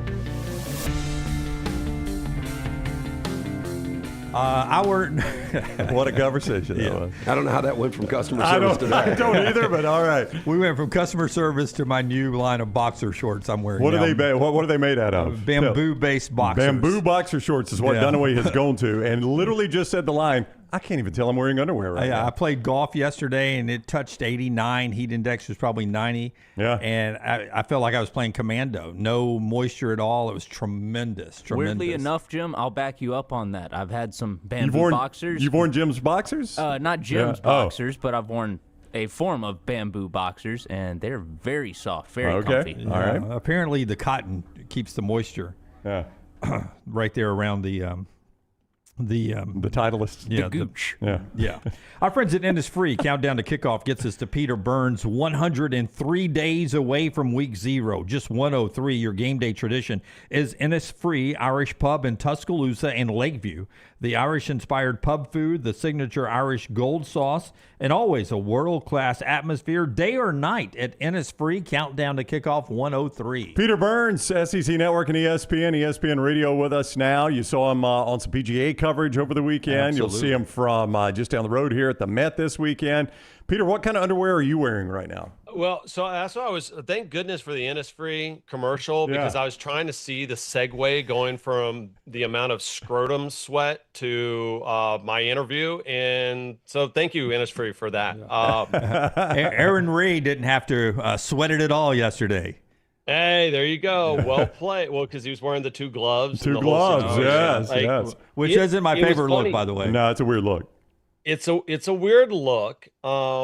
But I mean, again, the tournament itself, again, if you go back and had put Scotty Scheffler's name, or had it been Rory or Brooks or JT or Justin Thomas, had he won the way that Aaron Ray won yesterday, we'd been like, oh my gosh, what an unbelievable clutch finish. But because it was somebody that not a lot of people are familiar with, people are like, it wasn't a great PGA championship. I mean, I thought it was damn good, because we got about 4 different seasons over there at Aronimink. I thought the golf course was fun, and I'll be honest with you, I don't want to see guys shoot 22 under.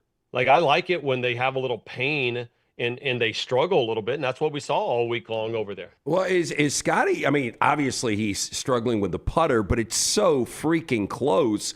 And I go back to the first 2 rounds at Augusta, because we've got a Calcutta, and I had him in the Masters. Obviously didn't have him in this one, but I felt like he left 8-9 strokes out there, Peter, the first 2 rounds at Augusta. And then watching on Saturday, it was, I don't know how many it was. Maybe you guys went back and looked at what the number could have been that he could have posted, but he missed a million. It was 10 putts within 6 feet. Yeah, it's crazy. It was 10 putts within 6 feet. And that's the whole deal, is going back to Scotty even like a year and a half ago, is Scotty was hitting it so good, but he just wasn't making the putts, and it was starting to get frustrating, and all of a sudden the putts started falling. But that's the difference, is Scotty can, I mean, I think Scotty would look at it that he played a B- week, and he still damn near was in contention. I mean, that's the impressive part of what Scotty Scheffler has done, because the ball striking is just so damn good right now. And guys, Brooks Koepka is in the same spot. Koepka hit the ball. I had 2 of his rounds this week. He hit the ball as good as anybody, but you can't hit the broadside of the barn with the putter right now. And that's the difference with what Aaron did over the weekend. That's the reason why he's a PGA champ. Throw me in that category, too. I'm never hitting the ball better than I did yesterday at Farm Links, and I did not sink one putt between 6 and 10 feet. Much like the PGA Championship, much like Aaron Ray. Much like Scheffler. Yeah. Exactly the same thing. Yeah. Couldn't get it to drop. Would Burned edges all day. How would you have felt if you had been JT, though? I mean, he goes out. That was my question to Peter here was, he's the clubhouse leader, and then he told this unbelievable story when asked, what are you going to do? And he says, well, I've had this experience one other time, and I forget which tournament. You'll remember it, Peter. And he said, I had a buddy with me on the tournament, and I sat there because there was no way I was going to win this thing or go to a playoff. I had 5 beers, and all of a sudden the wind has picked up. That's right. And my caddy's an hour and a half away going in the other direction. I have 5 beers in, and all of a sudden I'm still the clubhouse leader. What do you do when you're sitting there the clubhouse leader? You twiddle your thumbs, you say stretched out? You sit there and wait and just hope that all of a sudden, Mother Nature just blesses you. And for a while, he was. I mean, I called JT's, round yesterday early, and we're sitting there going, dude. And he left a couple. He had a couple bad breaks early in the round. It could have been even lower. But as he started making the turn, he all of a sudden got into a different gear, and then the wind started picking up. Then people started kind of choking a little bit, and nobody was making that run. And so he's like, well, damn, I can't have those beers because I might end up being a part of this playoff. John McGinnis told me a great story about one year. He thought he had completely missed the cut. I mean, this is back in, way back in the day, and probably in the 90s when he's playing. So he didn't even have a cell phone. So his wife picks him up to the golf course. He's like, I just missed the cut of the U.S. Open. Do me a favor, drop me off at the bar. Y'all go shopping or whatever. Well, all of a sudden, he gets a couple of cocktails in, and realizes, wait a minute, I think I might have made the cut. So he's in like a t-shirt and shorts. He doesn't have a cell phone to get in touch with his wife. He ends up spending like 8 hours at the bar. His wife finally picks him back up saying, all right, are you ready to go home? And he goes, I think we got to go back to the clubhouse and see if I made the cut. And sure enough, he made the cut on the number.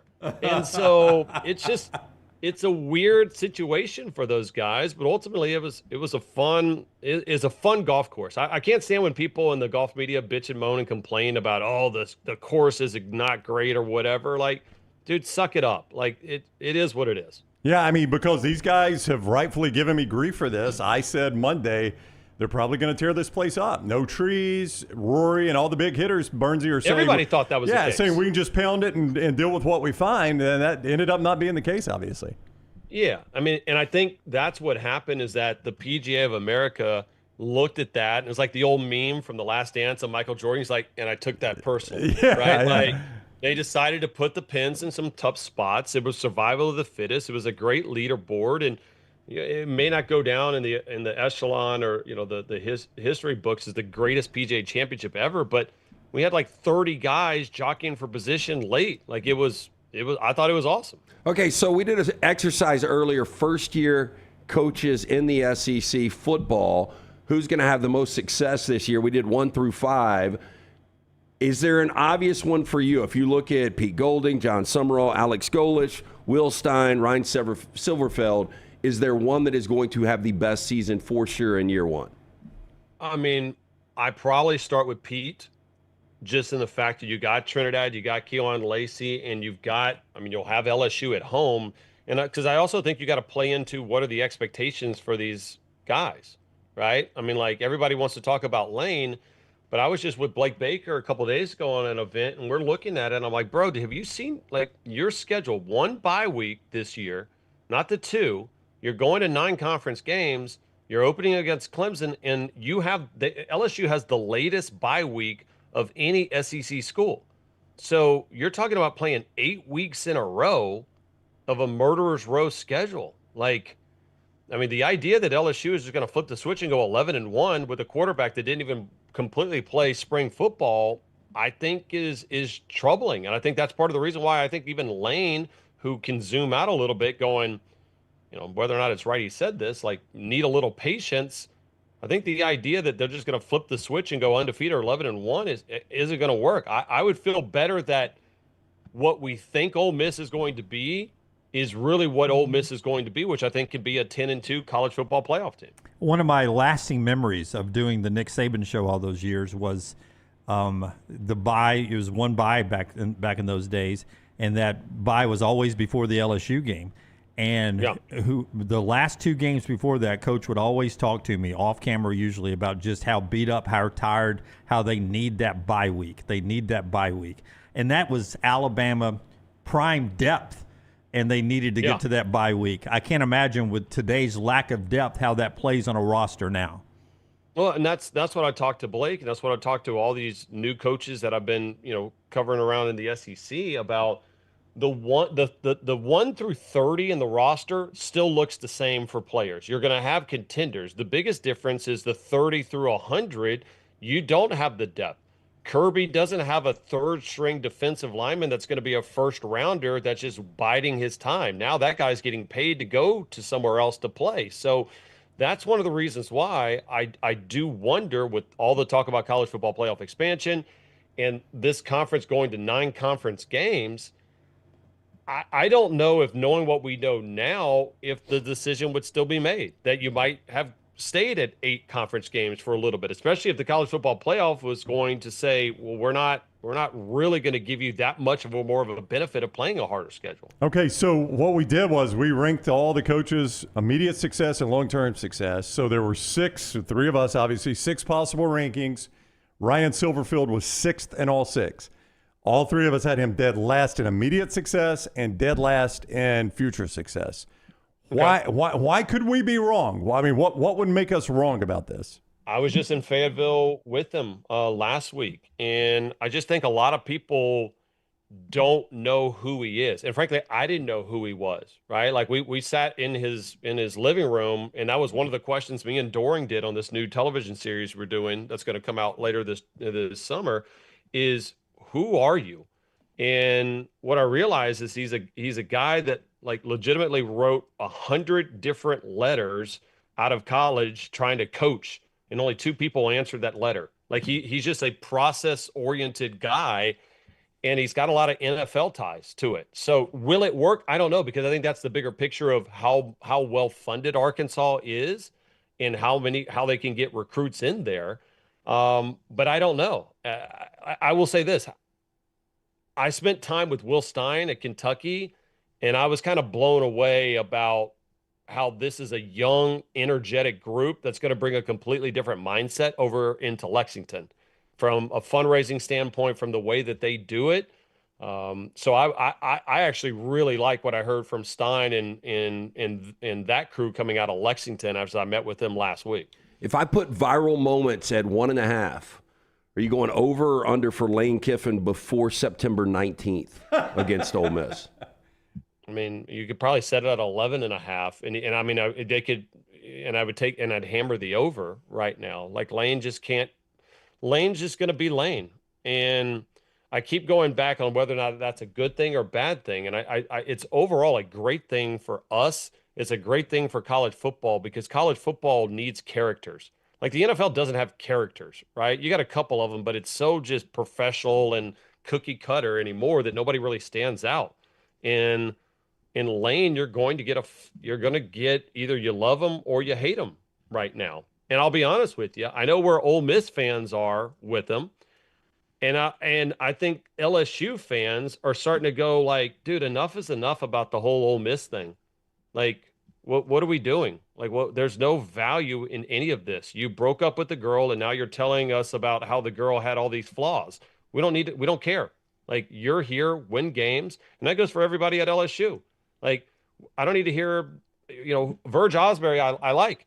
I don't need him to do an interview talking about what Brian Kelly wasn't. Like, the future of LSU football starts right here, right now. Spin it forward. Stop spinning it backwards. The SEC baseball tournament's in Hoover this week. You'll be down for that. It sort of is a precursor for the SEC folks before they go to Destin in the spring meetings, where all this stuff will be on the table down there. The expansion of the playoffs, Lane Kiffin, Ole Miss, the need for security maybe that weekend in Oxford. If you get one question to Greg Sankey this week when you bump into the commish, what's the one thing, if you could just get him to absolutely tell the truth on, what would the question be? If you could sit him down in the chair, throw the Wonder Woman lasso around him, and he had to tell the truth, it would be what question? I mean, what is it going to take for you to believe that the 2014 playoff is the right move for the SEC in college football? Because I think we all believe at some point this thing's going to expand to 24. It's just a matter of time. And so therefore, there's got to be a reason why the commissioner, who is as thought out as anybody, is putting his heels in the ground. And I don't think it's just as simple as the SEC championship game. It's like, what is it? Like, what do they need to come to the table with? And, Pete Thamel just wrote an article about, the Big Ten has never had more juice in barking of a 2014 playoff. That's all fine and good, but it doesn't mean jack shit right now, because the SEC, frankly, has still all the juice. You're going to have a playoff without the SEC? No. So as long as the SEC says, and Commissioner Sankey says, we're not going to go to 24, or there's not an onus for them to go to 24, you're not going to go to 24. And that's where the true juice of it right now. I don't mind it going to 24 if it's 10 years down the road. But to keep tinkering with the size of the playoff while the whole sport landscape is still in flux, that makes zero sense whatsoever.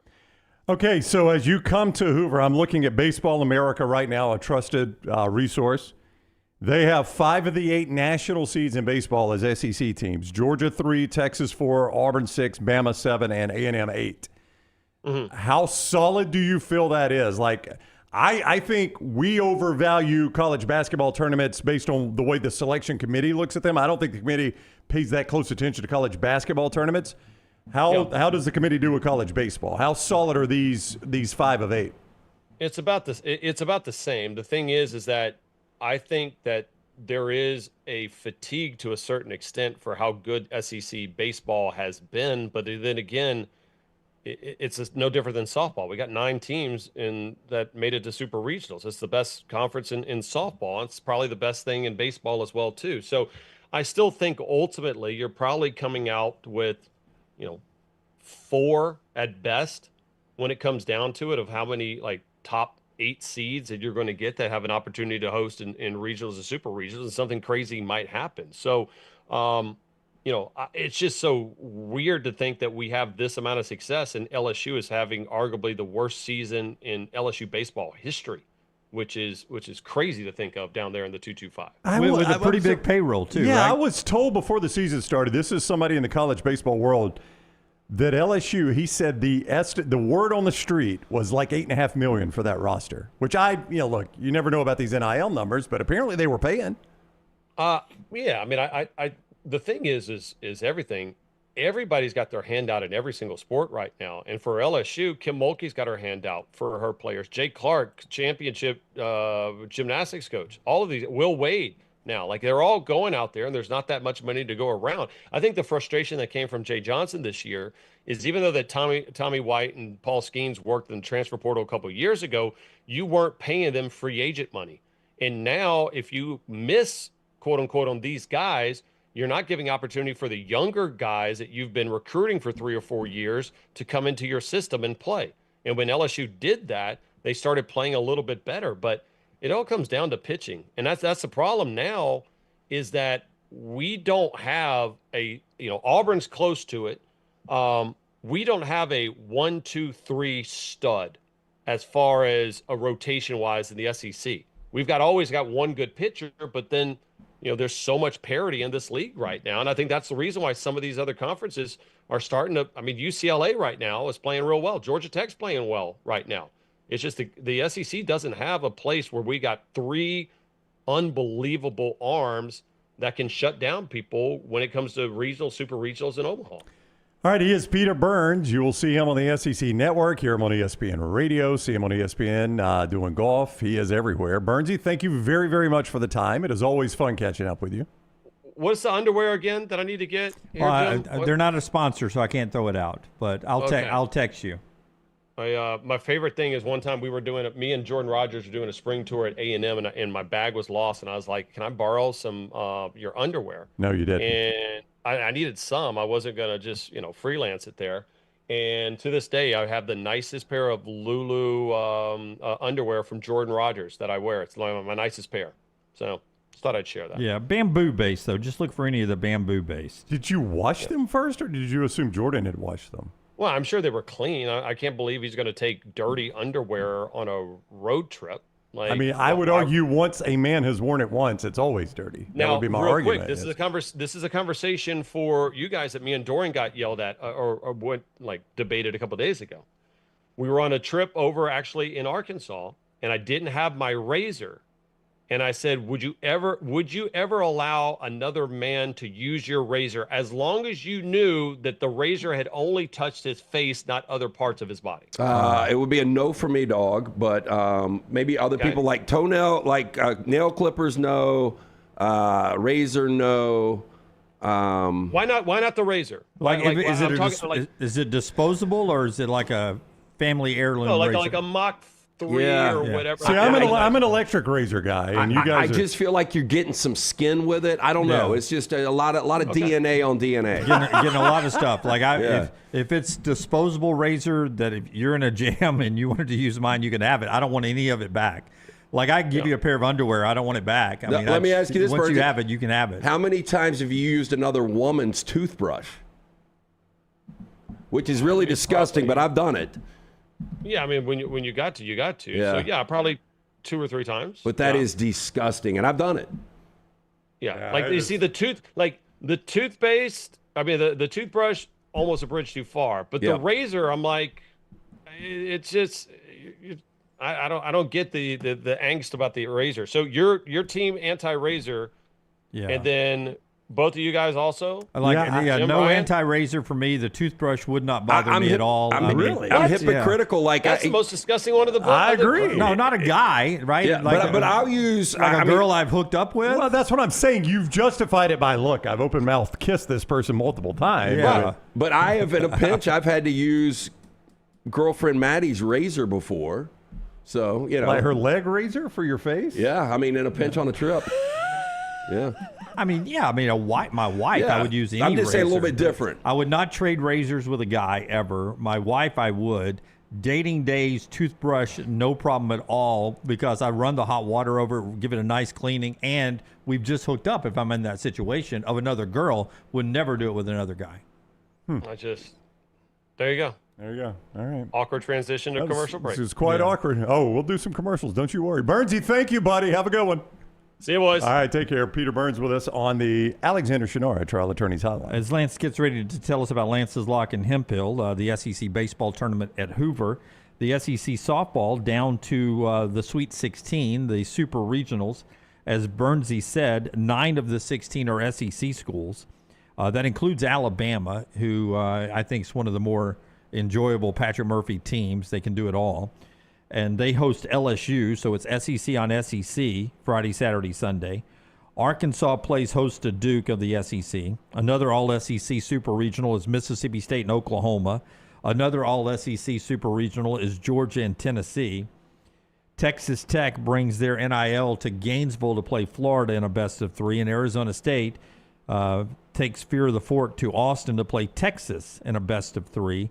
So at least 3 of the 8 teams in Oklahoma City will be SEC. The potential to be 6 of the 8 to be from the SEC in softball. And we expect the same type of dominance in baseball as well. Lance's Lock can get you a winner tonight in Game 7 of the Canadians and Sabres, and also Game 1, San Antonio and Oklahoma City in the NBA semifinals. Yeah, coming off a nice 7-2 yesterday, a big Sunday where we had, not only winners in the PGA Championship match play, we also had your Game 7 winner last night with the Cavaliers, also multiple winners, Major League Baseball. More plays up and available today. We've also got Game 1 Western Conference Finals between Oak City and San Antonio. We have Game 7 NHL. We've got an ice pick out there. Oh, look out. With the Canadians and the Sabres. All up and available. Free play every single day at lanceslog.com. It is always brought to you by Hemphill Services. Told you what was the temperature in the house last year? 58 last week, yeah. 75 today. You know what that means? The AC has gone out. Time to get them. Our friends at Hemphill Services on their way over to my house right now. I think this is probably it. I think I'm going to have to replace, not only did I have to replace a washing machine yesterday, I think I'm going to have to replace an AC unit today. Well, at least you didn't spend 2 weeks in Europe this year. Yeah, I know. Very, very fun weekend in the Taylor household. Look, whether you experience plumbing, heating, or cooling issues in your home or business, that is the only good thing is when I have these problems. I reached out to Andrew yesterday. I said, look, I can make it today, but can you have somebody out tomorrow? He said, absolutely, of course. 205-229-2090. Hard to stop a train. For more information, hemphillservices.com. So the biggest question I think that means is, does the washer and now possible new AC impact your venture to D.C. to see Rams Commanders? Do you start trading appliance for a road trip to see the Rams? I know this guy pretty well. The answer to that is no. Yeah, I think, we're already kind of planning the trips. I don't think it will affect it, but it could. What is potentially on the line? How many regular season road games or home games? Yeah, I think right now, you met our friends that we met on the River Cruise, big Browns fans. We had talked about Rams playing Cleveland next year, but they're big Ohio State fans too. So we're talking about going to USC Ohio State on Halloween, the next day Rams Chargers. So that one's in play. So those games are in LA. The Halloween show? That's true. That's on Saturday. That's on a Saturday. We'll have to do that on Friday. Yeah. There we go. He'll fly in his costume. DC is in play. Vegas on October 25th is in play. Denver was going to be in play, but got a wedding. I told you guys about that last week. So I think right now only 3 games. Only 3 games in the regular season. Yeah, Washington's pretty easy, though. That's a direct I would flight. think. And I've never been to D.C. Have you been to D.C.? Yeah. I've never been to D.C. D.C.'s fantastic. I took little Carter there when he was like 8. I really enjoy D.C. We toured around all the museums, 8 or 9. The best part about it is do they play Charlotte? In Charlotte? No. The best part about it is once you get there, everything you want to see is free, pretty much. I mean, you pay for it in your taxes, but it's free. So once you get there, you only really spend money on lodging and food. Yeah, more appealing games next year. Like I told you guys, outside of SoFi, my favorite stadium is the Viking Stadium. Minneapolis, they play there next year. They play in Green Bay next year. They play in Cleveland next year. Interesting. Amazing video here before we head to break. Thank God all 4 crew members, before you see this, all 4 crew members, you'll see their chutes. They eject. But this is at the Mountain Home Air Force Base in Idaho. 2 Navy fighter jets collide midair. And you see the chutes, the ejection sparks go off, and 4 chutes. I got to be honest. I am surprised this doesn't happen more. Now, I know these guys are the best of the best, but if you go sit on the beach and watch the Blue Angels, you're like, how in the hell are they doing this? It really is. So you see 4 chutes coming down. Late ejections there. I mean, look how low to the ground. Let me ask you this. That precise, if you sneeze, like you can't control a sneeze, could that just alter you just enough to have one of these collisions? That happened to the Blue Angels, not the sneeze, but what we're seeing here happened to the Blue Angels once, if I'm not mistaken, because I believe their protocol is you follow the lead plane. Now watch this. Now, I mean, they're basically on top of each other there, and then you'll see the sparks of the ejections. Yeah. But I didn't realize how low altitude they were. Look how quick these planes crash. I mean, that is... Boy, what do you think that cost? Oh, yeah. Hey, but they're very fortunate they weren't too low to eject. I mean, I don't know what... They were pretty close. I don't know what the minimum is, but they were pretty dang close, I think. Yeah, that's amazing. Boy, when you eject like that, look at them. They're just coming down right on top of the wreckage, too. They're like, well, crap. Yeah. Well, you start maneuvering your way off to the side if you can. Let's don't get in the fire. How long does it take you to get back in the cockpit? That's going to be a minute. I'm going to need some counseling on that one. Or do you feel like, hey, you know what? I flirted with death. I got away with it. The wind is at my back the rest of my life. I'm just amazed right there. They seem to be belly to belly. Yeah, it's almost like magnetic. Like they get on top of each other, so to speak. That's crazy video. Shane Ogden's video there on social media everywhere today. And everybody completely fine. From what I could tell, yes. Yeah, all 4 chutes ejected there. Just amazing video over the weekend. Central State Bank gets us to break, Brownie. Central State Bank's the bank that is big enough to meet every single need you have, but they're also small enough to know you because they, my friends, are a community bank. And that's what Central State Bank does, is they open relationships, not accounts. Any bank can open an account. They open relationships at Central State Bank, and they build those relationships the rest of the time you're with them. That is going to be super beneficial when it comes time for that dream of yours. Whether it's starting a new business, buying a new car, Central State Bank, the people that are making the decisions, they are people that work in your community. They go to church in your community. Their kids and your kids go to school, so they are making local decisions for local people. Central State Bank, not just opening bank accounts, building relationships for more than 100 years. Central State Bank, member FDIC. Also, our friends at Urology Centers of Alabama, just a great company that's been here servicing you with the great compassionate care for 70 years. Urology Centers of Alabama. Everything from prostate health to kidney stones and everything in between. And guys, you know early detection when it comes to your prostate health can literally save your life. Get details about everything Urology Centers of Alabama offers. That includes injection therapies when it comes to your testosterone, when it comes to vasectomies. They've got that for you. And as I said, the prostate health and everything else. Urology Centers of Alabama. 10 great locations, 205-930-0920 to make an appointment or urologycentersalabama.com. Take the next round anywhere you go with official Next Round gear. Buy yours today at nextround.store. From driveways to interstates, accidents happen fast. The insurance company's response? Here's our offer. Take it or leave it. Leave it. Call Alexander Shinara Trial Attorneys. Over 250,000 clients. And no, they don't accept lowball offers. They fight, they win. Over $2 billion recovered. Call now for a free consultation. 659-777-7777 or alexwins.law. Physical office location, Birmingham. Sterling and the fine folks at Champy's Chicken on Highway 119 in Alabaster want to welcome you in for a great lunch or dinner starting at 11 a.m. every day. Chicken that's brined overnight and cooked to order, and the taste of the Delta with those Delta recipe tamales. Champy's is perfect for all your tailgating needs this football season. You can also choose Champy's for your next party, wedding, or birthday. Great food, great people. Champy's Chicken on Highway 119 in Alabaster, and everything online at champyschicken.com. At Central State Bank, we are large enough to serve you and small enough to know you. Manage your money with ease, whether it's mobile banking, hassle-free checking, competitive loans, business solutions, or personalized financial advice. We're your hometown bank with big-time service. Visit us today and experience banking made simple, because at Central State Bank, you come first. Member FDIC.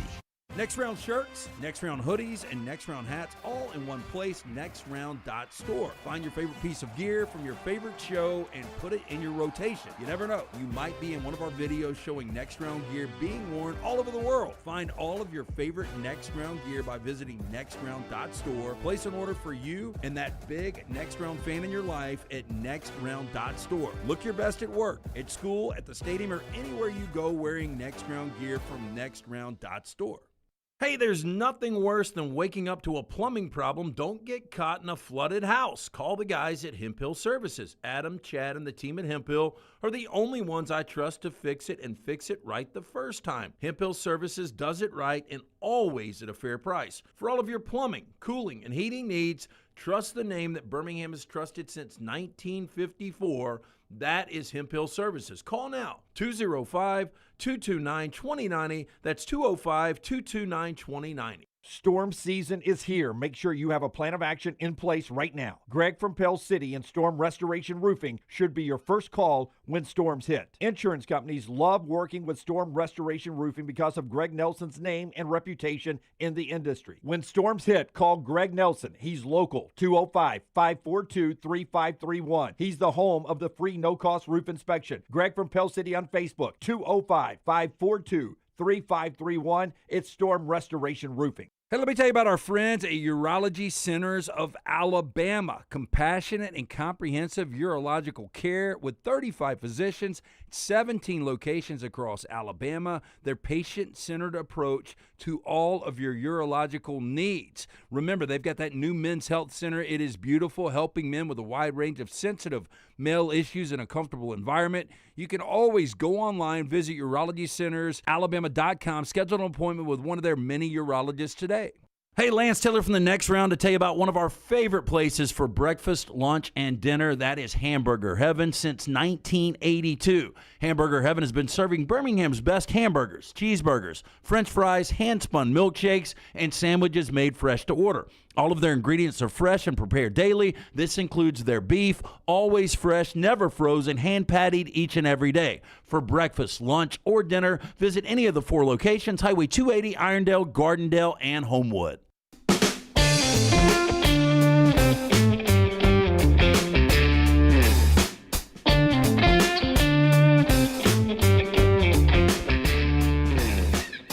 We'll get to our spotlight here in just a second, Tyler, if you have the spotlight ready to go. But really interesting, the basketball that starts tonight in the NBA. And Lance has a play for you there. But Shai Gilgeous-Alexander had the MVP award. 14th guy to go back-to-back with the MVPs. There were some people, I guess, that thought Wembanyama should have won. I don't know who, but I saw them debating it in the commercial break. Well, I mean, I think what you've got is you've got the world's best player right now winning back-to-back MVPs in SGA, and then I think you've got the future of the NBA that is actually here sooner than later, because there are people, although they're plus 225 to win this series, there are some people that go back to the regular season and how well the Spurs match up with Oklahoma City. So I think it's going to be a fantastic series, but I do think you've got what is the present best player and what is going to be the future best player probably for a good 5 to 7 years. San Antonio and Oklahoma City, 7:30 NBC. The Eastern Conference starts tomorrow night, Cleveland and the Knicks. So that's Cleveland and New York. So we've got San Antonio, Oklahoma City, Cleveland, and New York. And both roughly the same series price. The Knicks are about minus 250 favorite, the same with Oklahoma City right now. If I'm a TV exec at NBC, I'm missing Boston and the Lakers from this Final Four. That probably would have helped out a little bit. I think if you got a 1998 rematch of the Knicks and the Spurs, I think that's probably best case scenario, just because Wemby, the draw that he is right now, obviously the Spurs organization, the respect that they've had over the years, and then that New York market trying to secure their first NBA championship since 1973. Wow. There's a big documentary on one of the platforms. I watched it back when Madison Square Garden was Eden, and it goes back to those two Knicks teams in the early 70s. And how long that team was together before they finally won a championship. I thought you had said Eaton, like Eden. I ate a sandwich Eden. at Eden. I was like, what is that? Back when Madison Square Garden was Eden. And you watched this documentary? Hey, before you hit the spotlight there, go ahead and tell us about our friends at Rhoback.com. I have a Rhoback hoodie with me today. I don't have it on because it's a little warm in our studio today. But you can get the great Rhoback gear, including the team gear, by using our promo code TNR. Yeah, TNR 20. You're going to get 20% off all the great stuff that you can order from Rhoback. There might be a surprise package coming this week. Uh-oh. You guys might be involved with that. And then once we get to the fall, we will have more team gear that will get released. But Rhoback's got some great summer items that are available right now. If you're a dog fan, the dog bandana is out there. The dog collar is available. I did not know that existed. Oh, Way to go. Yeah. Bullet, and Chili have got multiple Rhoback bandanas. But again, use that code TNR20, save 20%, Rhoback.com. The College Football Spotlight. It is presented each day by our guy Alexander Shinara, Shinara.com, the place you go when you find yourself in need of any sort of legal assistance. Alexander Shinara Trial Attorneys, they have been at this a very, very long time.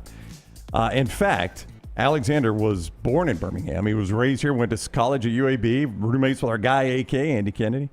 And when it came time to start his firm, he could have done this anywhere and had this same level of success.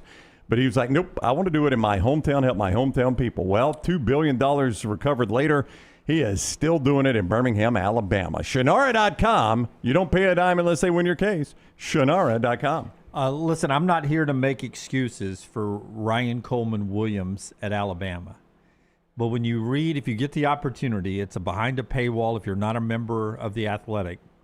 But David Ubben's story with Ryan Coleman-Williams, where he opens up that last year was just a struggle for him and he lost his confidence. 14 official drops, and the most by any Alabama receiver in over a decade. And he says it was a string of nagging injuries that bothered him. But he also admits, I was being pulled in 1,000 different directions because of his stardom. He was being pulled in different directions. And from the moment he made that catch at Georgia and through the end. You got one job.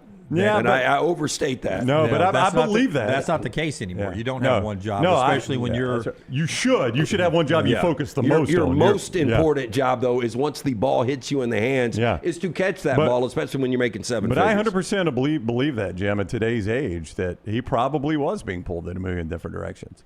And I will tell, and I appreciate his honesty there, but I'll tell you, if I'm an NFL franchise, that's going to be the same thing that's going to happen when we draft you. So, I hope he can get that fixed. Quote, I wasn't able to focus on why people wanted me to do those things, being pulled in other directions, because I'm pretty good at football. And last offseason, I really didn't have a chance to focus on that because there were so many other places I was getting pulled left and right to. I can only look myself in the mirror and say, you got to do better, and that's what I'm going to do this offseason. And some of that was just fundraising. Yeah, I will tell you this, outside of Arch Manning, and look, and we've seen Ryan Williams play at an elite level. We saw Arch play basically at that level. I would say outside of Arch Manning, though, the player with the most to prove coming back this year is Ryan Williams, in my opinion. I agree. I mean, he played with a first-round NFL draft pick at quarterback, so you can't pin it on Ty Simpson. And you said 14 drops. Was that the official number? 14 official numbers. 14 official drops. I mean, you're dropping a ball a game. That is just insane. And they were some key. I can't go back and tell you this was a key drop, but you guys know it. You watch it. There were times where you're like, oof. Yeah. Boy, Alabama badly needed that reception right there. Mounting criticism from fans weighed on him, along with nagging injuries.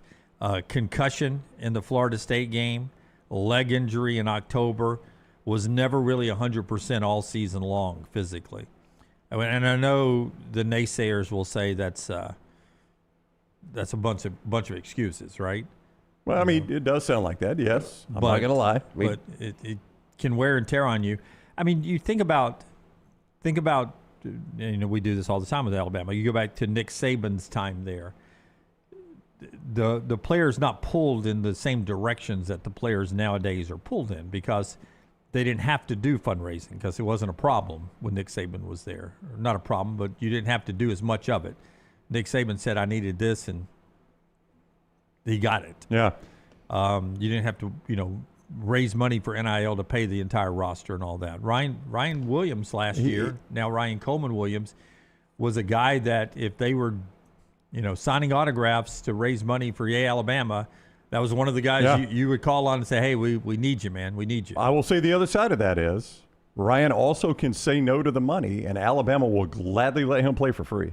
Alabama will not fight to give him $1.5 million. Yeah, I mean, he is a professional player now. When you say yes to the money, that is what comes with it. And just speaking of professional, look, it's a different league, but the New Orleans Saints, the entirety of their 18-week schedule, 17 games, how many drop passes do you think they had as a team? Less than 14, I guess. They had 6. I mean, that was the fewest in the NFL. Well, that's how you stay in the NFL, though, and that's a problem for him. But you guys would give me that sometimes I'm being asked to go do something for an organization that is not my money.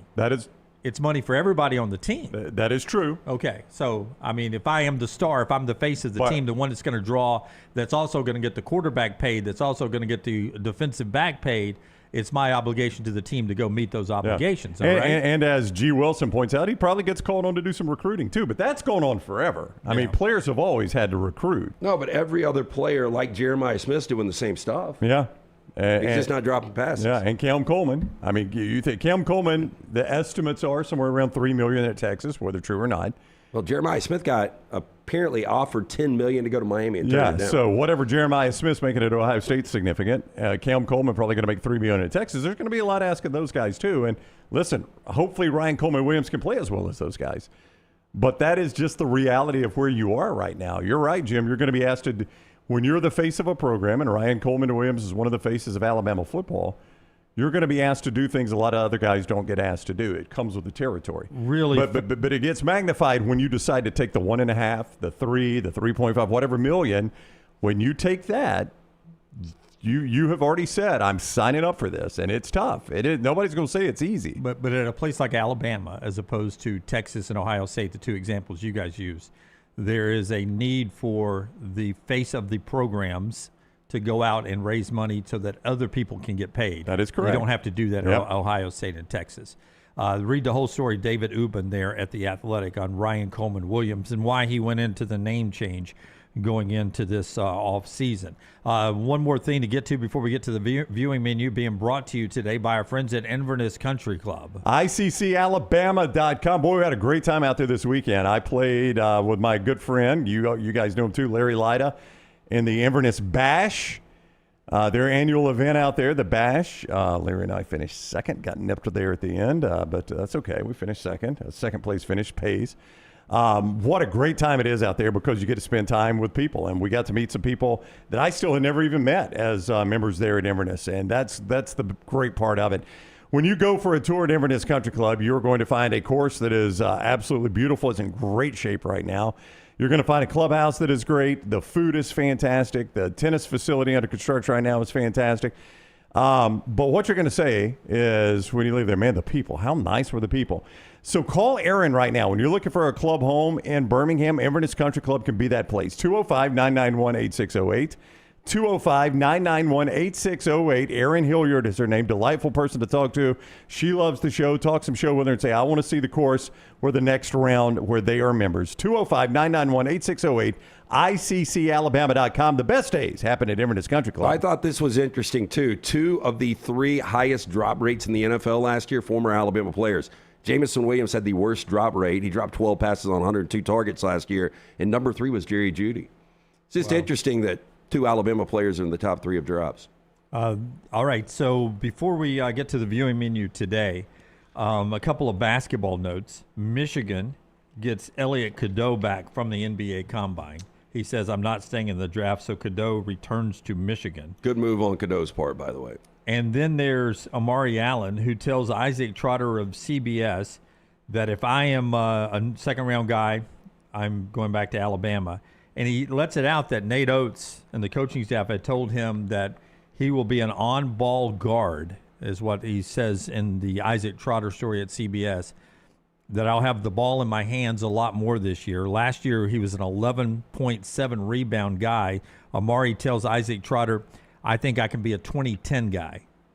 Average 20 points, 10 rebounds a game. If you're an on-ball guard that's a 20-10 guy, you are a lottery pick. So, I'm not advising him. If he's a first-round guy, he may want to go. But, Lance, if I legitimately thought I could come back, play on-ball guard, and be a 20-10 guy in the SEC, I would advise you to come back and do that because you're in the lottery at that point. Yeah, and I think, you fall to the second round, you're going to make more in Tuscaloosa. So the roadmap is LeBaron Philon, and I ultimately think Amari Allen will come back. Yeah, 2010 would be pretty dang impressive in the SEC. Nate Oates promising him the ball in his hand a lot more, according to Isaac Trotter of CBS. May 27th is the deadline, so if he's coming back, we're going to find out here in the next few days, over the next week, as we roll on. All right, viewing menu every day brought to you by our friends at Michelson Laser Vision. Yeah, make that phone call that I made way back in 2003. I wore the contacts for about a decade. I had the 2200 vision. I was legally blind without the aid of contacts. Didn't even realize that.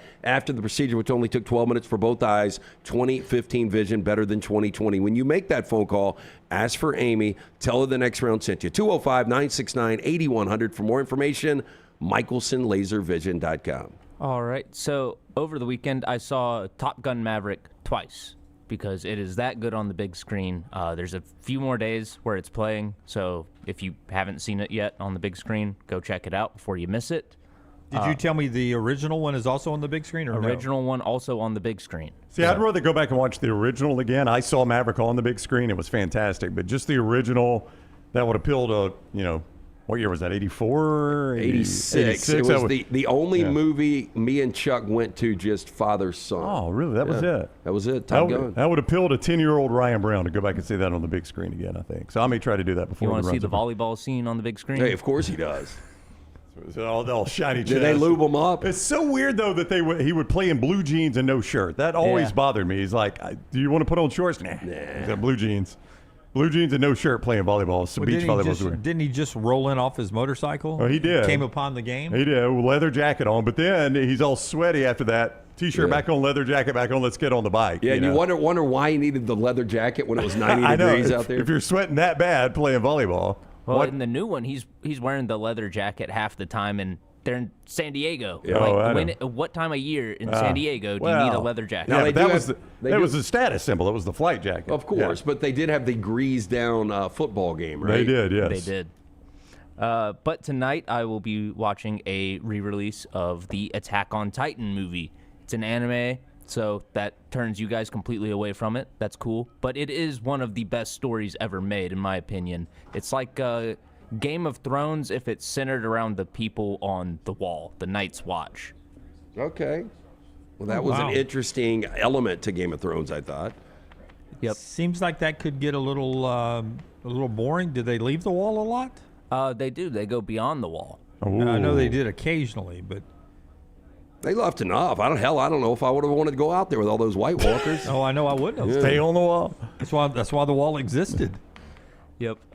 We've also got a new sort of film in the screen life genre, is what it's being called, where the entire movie takes place on a phone or computer screen, and it's called Life Hack.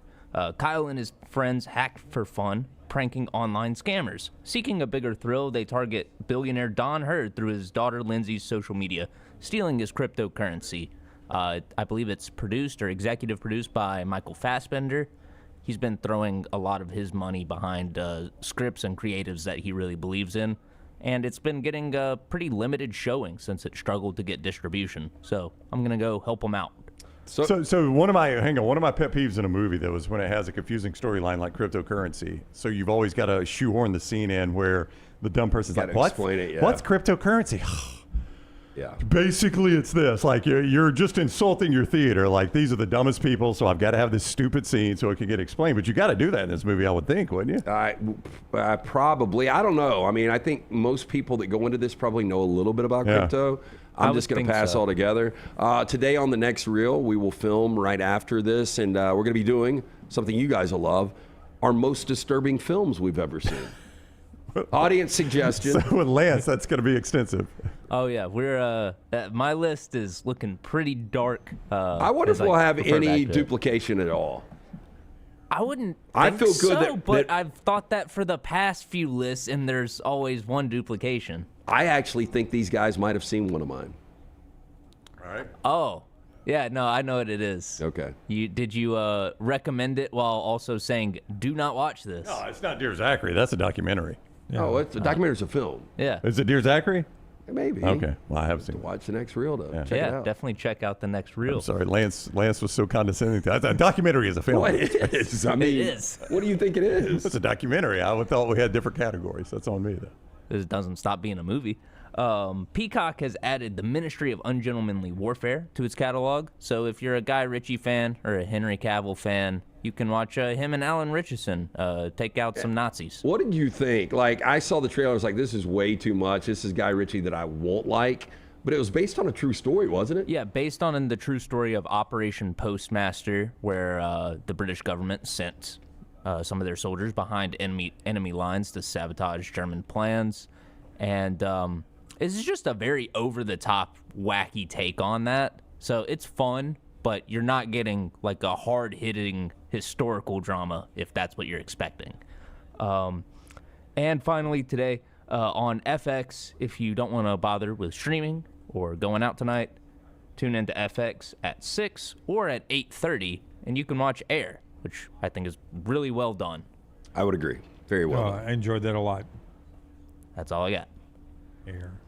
Is that the Michael Jordan? You're thinking Michael Jordan. No, Yeah. it is. No, I'm saying, is that what you're thinking? Oh, no, I was thinking of George Clooney. Oh, that's Up in the Air. That's Up in the Air. That is with, good, too, Julia though. Roberts. Yeah. And then I was thinking of the Old Man animated show where he and his That's wife Up. passes. That's Up. It's Up. Yeah. You're just using all the words. What about Air Bud? Yeah. That is what Tyler's watching, brought to you by our friends at Michelson Laser Vision. One more hour to go that includes our 4 downs in trash today and a little conversation about Aaron Rodgers now with the Pittsburgh Steelers as he signs that 1-year contract. We'll get to that on the other side.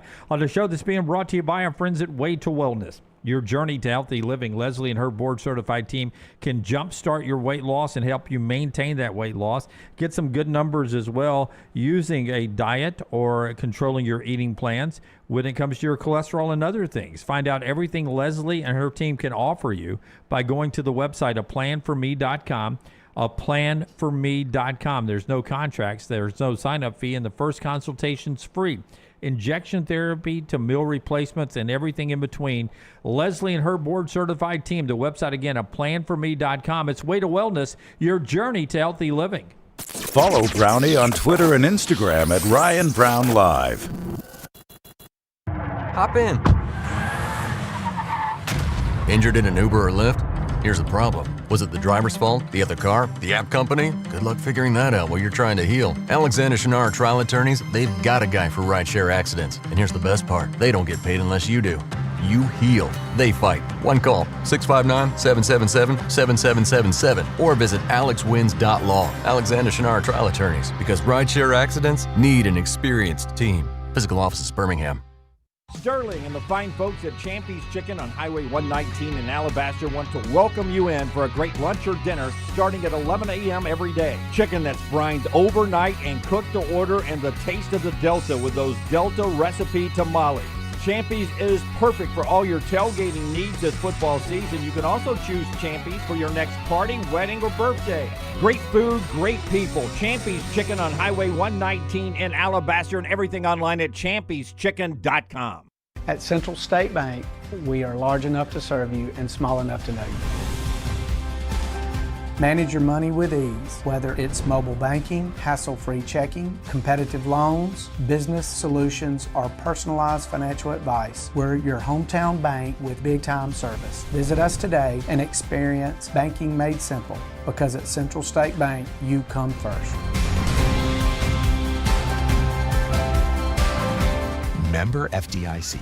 Never miss anything from the next round when you listen on demand through the podcast platform of your choice, Apple, Spotify, iHeart, or Google Podcast, wherever you listen. Always like, follow, subscribe, turn on automatic download so you can catch every part of the next round. Listen anywhere in the world, anytime on the Next Round podcast feed, and support the show by following, subscribing, and turning on automatic downloads on any podcast platform. Listen anywhere in the world, anytime on the Next Round podcast feed. Thanks for always making the next round a big part of your day. Hey, Lance Taylor from the Next Round to tell you about one of our favorite places for breakfast, lunch, and dinner. That is Hamburger Heaven since 1982. Hamburger Heaven has been serving Birmingham's best hamburgers, cheeseburgers, French fries, hand-spun milkshakes, and sandwiches made fresh to order. All of their ingredients are fresh and prepared daily. This includes their beef, always fresh, never frozen, hand-pattied each and every day. For breakfast, lunch, or dinner, visit any of the 4 locations, Highway 280, Irondale, Gardendale, and Homewood. Stop by the New York Butcher Shop and pick up the finest in certified Angus prime beef steaks and burgers, premium pork chops, ribs, and all-natural chicken cut to order just for you. Their chef-prepared entrees and side dishes are the perfect dinner-to-go choice for your family and are ready to heat at home.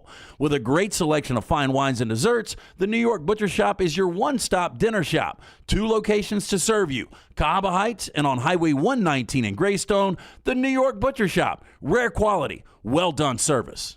Next Round shirts, Next Round hoodies, and Next Round hats are all in one place. NextRound.store. Find your favorite piece of gear from your favorite show and put it in your rotation. You never know. You might be in one of our videos showing Next Round gear being worn all over the world. Find all your favorite Next Round gear by visiting NextRound.store. Place an order for you and that big Next Round fan in your life at NextRound.store. Look your best at work, at school, at the stadium, or anywhere you go wearing Next Round gear from NextRound.store. Remember the name Way to Wellness if you're battling weight loss in your life. I'm Jim Dunaway from the Next Round. There was a time I was over 216 pounds until Way to Wellness helped me lose 45 pounds, and now for over 2 years, they've helped me keep that weight off. Here's their website, aplanforme.com, aplanforme.com. That's a great name for a website because there's no cookie-cutter plan. Everything is designed specifically for you. No contract, no sign-up fees, and your first consultation is free at Way to Wellness. Jim Dunaway, Lance Taylor, Ryan Brown. The Next Round, presented by Bud Light, is on now.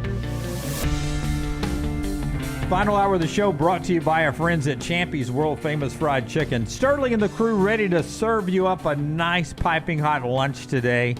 Some cool side items, though, and some cool entrees as well, including, if we get to 100 degrees at some point this summer, you may not want the piping hot fried chicken. You may want to go in there and try the sausage, cheese, and pickle appetizer. Some great salads as well there, but the piping hot chicken is just juicy to the bone. So good. I'm a big 2-breast guy. And the hand-cut chicken fingers, the Mississippi Delta recipe, tamales, and so much more. It's our friends at Champy's Chicken, Highway 119 in Alabaster. This content is probably already being done somewhere else, but I had a great idea on the golf course yesterday. I was playing over at Farm Links, Purcell Farms, David Purcell, a great family over there. And coming off the tee box brown on number 5, going down the hill to the green, they've always got a cooler certain times a year with on ice fresh sliced watermelon. That's right. And my buddy Benny Mack and I we grabbed a couple of bags and we were eating them on the way to the green. And as we were making the slow ride down that steep hill, I was like, "Oh, this is delicious." And he's like, "Yes, a good color, good texture." And it's like firm rind, and then he instantly went, "Everybody knows the rule: 2 bites only." Oh, I tell you, Portnoy. Yeah, and so I was like, "What a great content online! Rate your melons."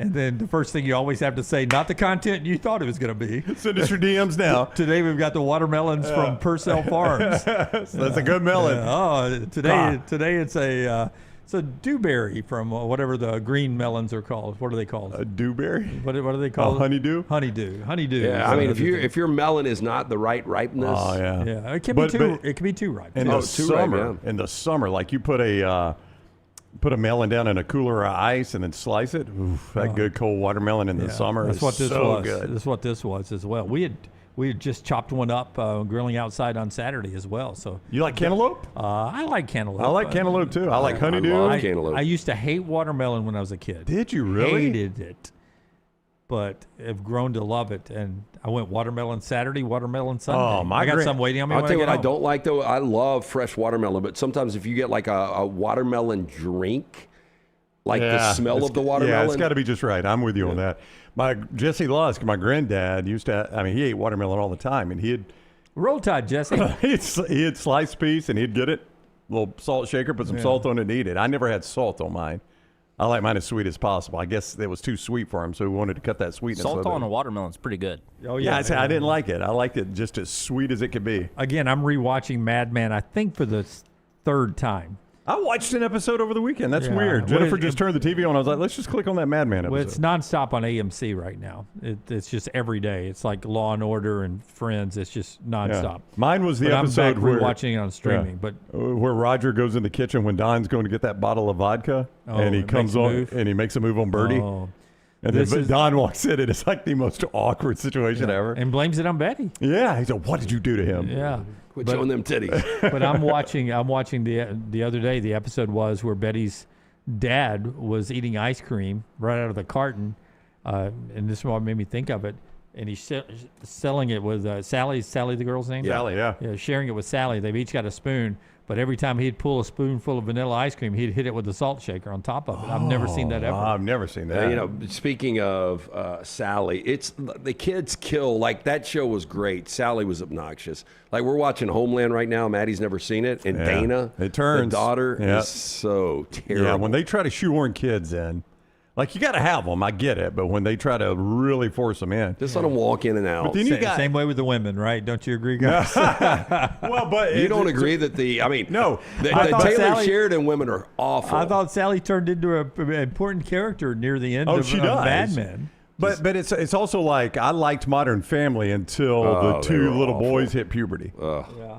Like the girls were fine. That Sarah Hyland, she was very Yeah, funny. she was. And the little nerdy girl the played a boys role. and Sofia Vergara were terrible. Yeah, the boys were great, and then when they hit puberty and they couldn't really play their cute role anymore, it just was never the same. Michelson gets us to our look at where Aaron Rodgers stands as he becomes the oldest guy to be in the NFL this upcoming year. Tell us about Michelson, LT. Yeah, 205-969-8100. Dr. Mark Michelson, the first to perform the laser procedure in the state of Alabama way back in 1995. Dr. Jen Michelson, they are the best in the business. 205-969-8100. Ask for Amy. Tell her the next round sent you. For more information, MichelsonLaserVision.com. First off, if Aaron Rodgers had not signed with Pittsburgh, they would have had the worst quarterback situation. Would that have been a fair statement? I mean, you could make the argument for sure. I think a lot of people look at Arizona, Jacoby Brissett, who's, to me, a quality backup. He's made starts in the league. But yeah, he's going to be your starting quarterback. Carson Beck, I assume, will end up being the starting quarterback there this year just to see what they've got. But yeah, if Aaron Rodgers wasn't there with possibly Will Howard. Or Mason Rudolph. Or, I mean, I've seen enough of Mason Rudolph. Yeah, that would have been the situation they'd have been in. So he signs a 1 year, $22 million guaranteed, could go up to $25 million. He turns 43 on December 2nd, so the good part of the schedule still to come after he turns 43, the oldest player in the league. Won a Super Bowl, though, with Mike McCarthy. How important do you think that is that they spent 13 years together? Well, I mean, there is familiarity, and, Aaron Rodgers is at a point in his career that he, probably can – dissect any offense that's thrown at him. So I think it does help there. But the problem is you don't have a lot of playmakers. If you're a Steelers fan, is there any way you can get excited about 42-year-old Aaron Rodgers? Yeah, I mean, you just hit the thing. 42 years. Guys, you do understand. Well, I know y'all know this, but by 5 years, he's the oldest starting quarterback in the NFL this year. He's 5 years older than Matt Stafford. Yeah, and this feels and I'm old. talking regular starters, like Flacco may grab a start somewhere, but I'm talking actual planned upon regular starters. He's 5 years older than anybody, 5 years older than Stafford, who's an old guy. But if you go back 5 years, Aaron Rodgers was playing for Green Bay. They had the #1 overall seed, and he was playing at the MVP level. So it goes quick, but he he seems a lot older at 42 than Tom Brady did at 42. I agree, and we're talking about the 15th passer in the league last year. It's hard to get that excited about that in terms of yards, and he played all 16 games. Yeah, that's what I wanted to get to, Brandon. We'll run through the quarterbacks that USA Today projects to be the starting quarterback, and then you tell me Aaron Rodgers. Or would I rather have this guy or Aaron Rodgers? Yeah. Okay. So they have Jacoby Brissett, Arizona, dead last 32. He actually had more passing yards in 14 games last year than Rodgers had in 16, but okay. I mean, which one would you rather have? I would rather have Jacoby Brissett because I don't like Aaron by the way, Rodgers. yeah. But I mean, I think the production is going to be about the same. He's in a crappy place, but Brissett, 65% completion percentage, same as Rodgers, more yards than Rodgers, 23 touchdowns, 8 picks. Rodgers was 24-7. They had the same exact year last year. But same exact year. You could make a case that he's got better skill at Arizona than Aaron does. No doubt. Trey McBride, Marvin Harrison. I mean, you've got some weapons there. Okay. A couple of good running backs there in Arizona as well. Number 31, Geno Smith, the Jets. USA Today has the 31. I'd take Aaron Rodgers. I'd take Aaron Rodgers, but just 2 years ago, Geno in Seattle looked pretty good. I mean, that Vegas offensive line was awful this year. It'd be close. They put Malik Willis in Miami 30th. It really does not matter who you put in there, and I mean that genuinely. You could drop Aaron Rodgers in there, and probably it would be about the same thing. Who is he throwing to? Yeah. Malik Washington, Tutu Atwell. I mean, who is he throwing to there? No, it's a terrible roster. I always thought there was something hidden with Sam Darnold. I never would have thought he would have won a Super Bowl, but I just don't see that with Malik Willis. But as a Dolphins fan, I would take Rodgers, obviously, but it would not matter. 29, Deshaun Watson, Cleveland. I would take Aaron Rodgers. Watson or Aaron Rodgers? Well, Watson's been on the shelf for what?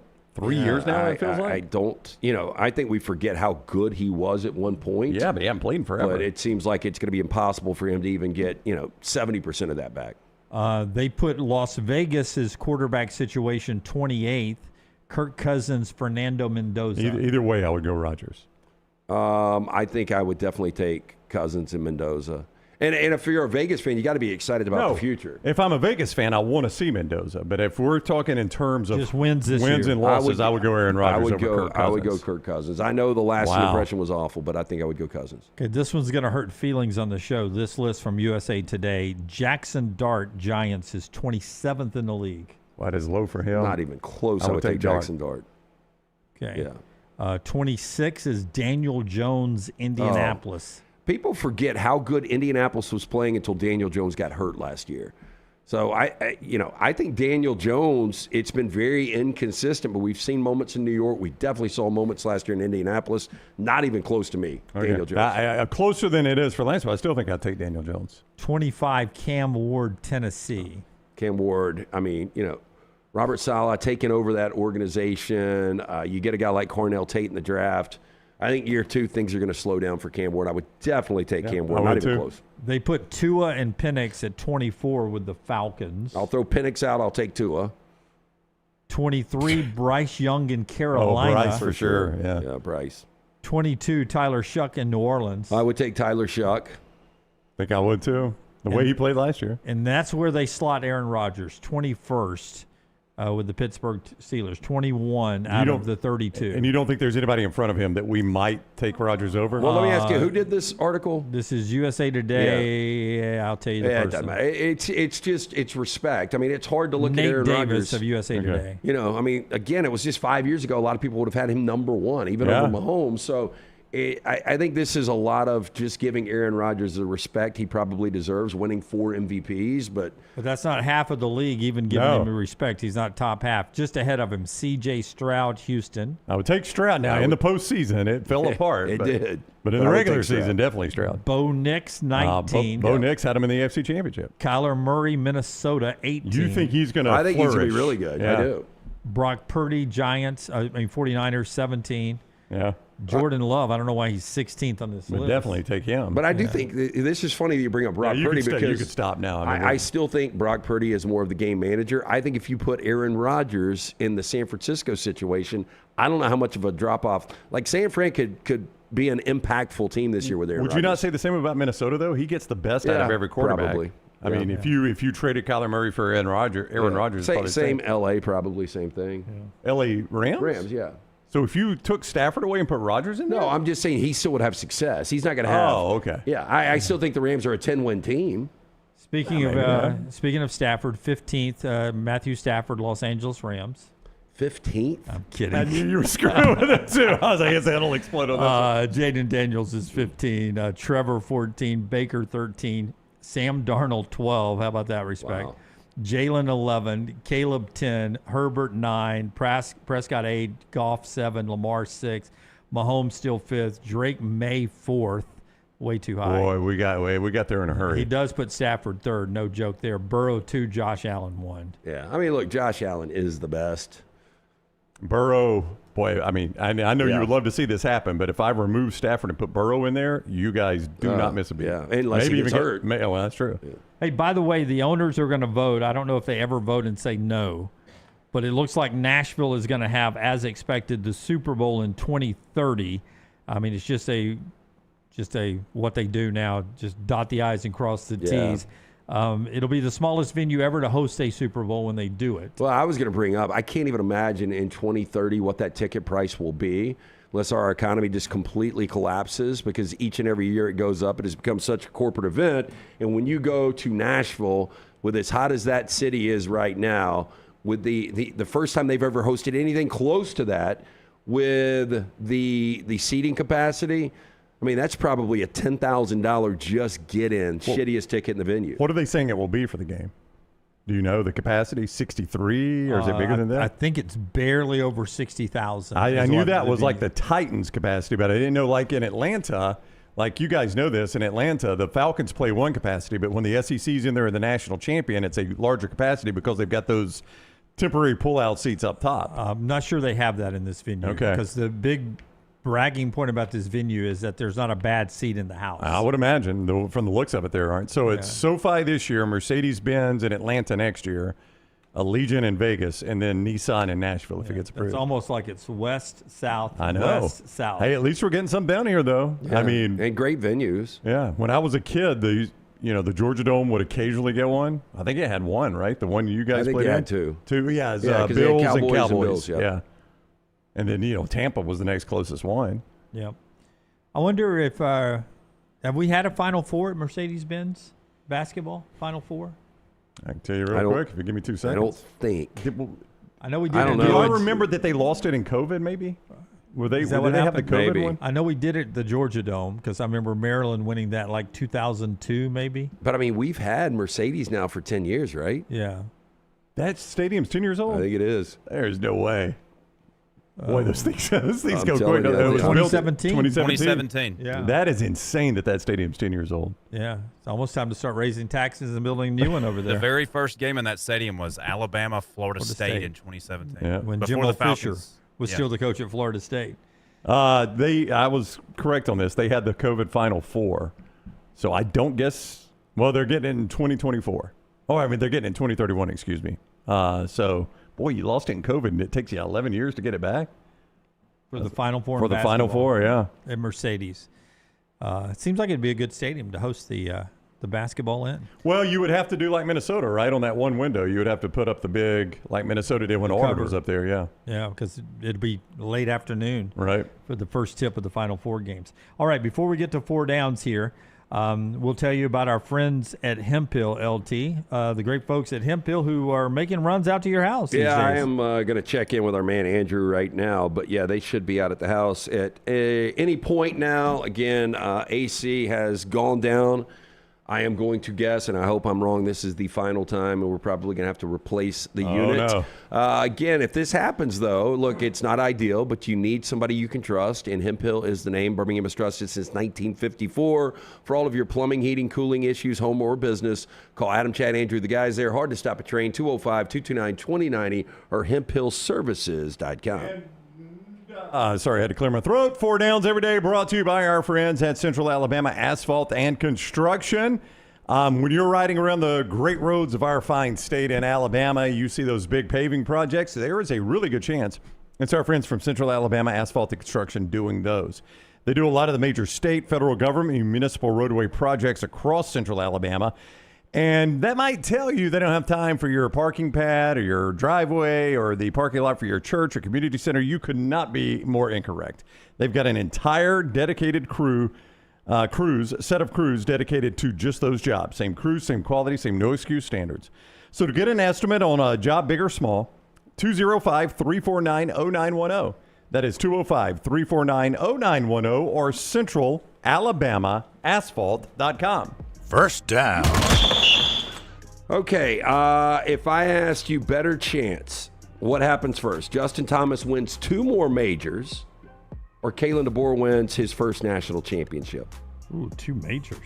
Thomas is really good in the PGA for whatever reason. He has yet to break through in the others. Won 2 PGAs. There was a minute. I'll tell you what, So he did not win our U.S. Open.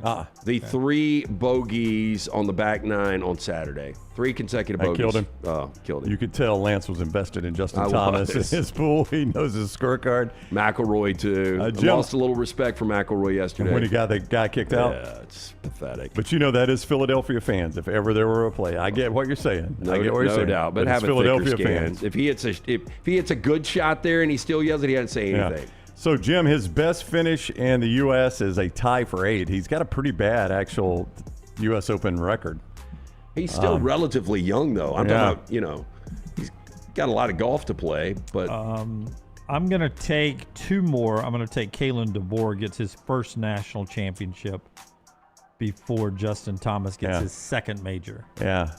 Boy, he is feast or famine in the majors. It is really weird when you look at he's either top 5 or tied for 35th or missed the cut. It's feast or famine for him. So I think I will take Kalen DeBoer as well. I mean, I think Alabama, and I don't think I'm overstating this, has one of the, in the past I would have said one of the 3 best rosters in college football, but I think I'd still say one of the 10 best rosters in college football. It's funny you say that. I saw a story yesterday on Twitter, and I'd love to credit who wrote it. I wish I could remember. But it ranked the 10 best rosters in football, and Alabama was one of them. Now, they had them 10th. I assume they did it in order of their quality. Or not alphabetical if they were 10. No, it's true. Yeah. But Alabama was 10th best roster. I'll see if I can find that. I would because I was interested in that. I would throw Ohio State, obviously. Yeah, definitely in there. God, what do you do with Indiana? I'd throw Oregon in there. I would throw Georgia in there. I'd throw Texas in there.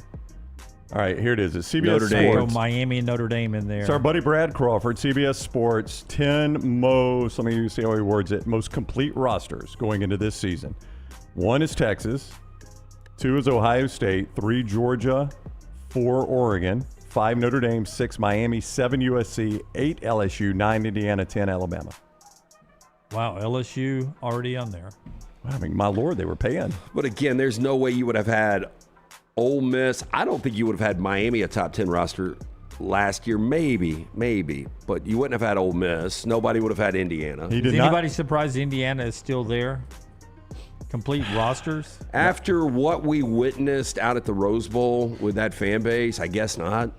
I guess you just have to awaken it somehow. And Mark Cuban's still writing the checks. Yeah. I'm going to go ahead and say Indiana takes a step back this year.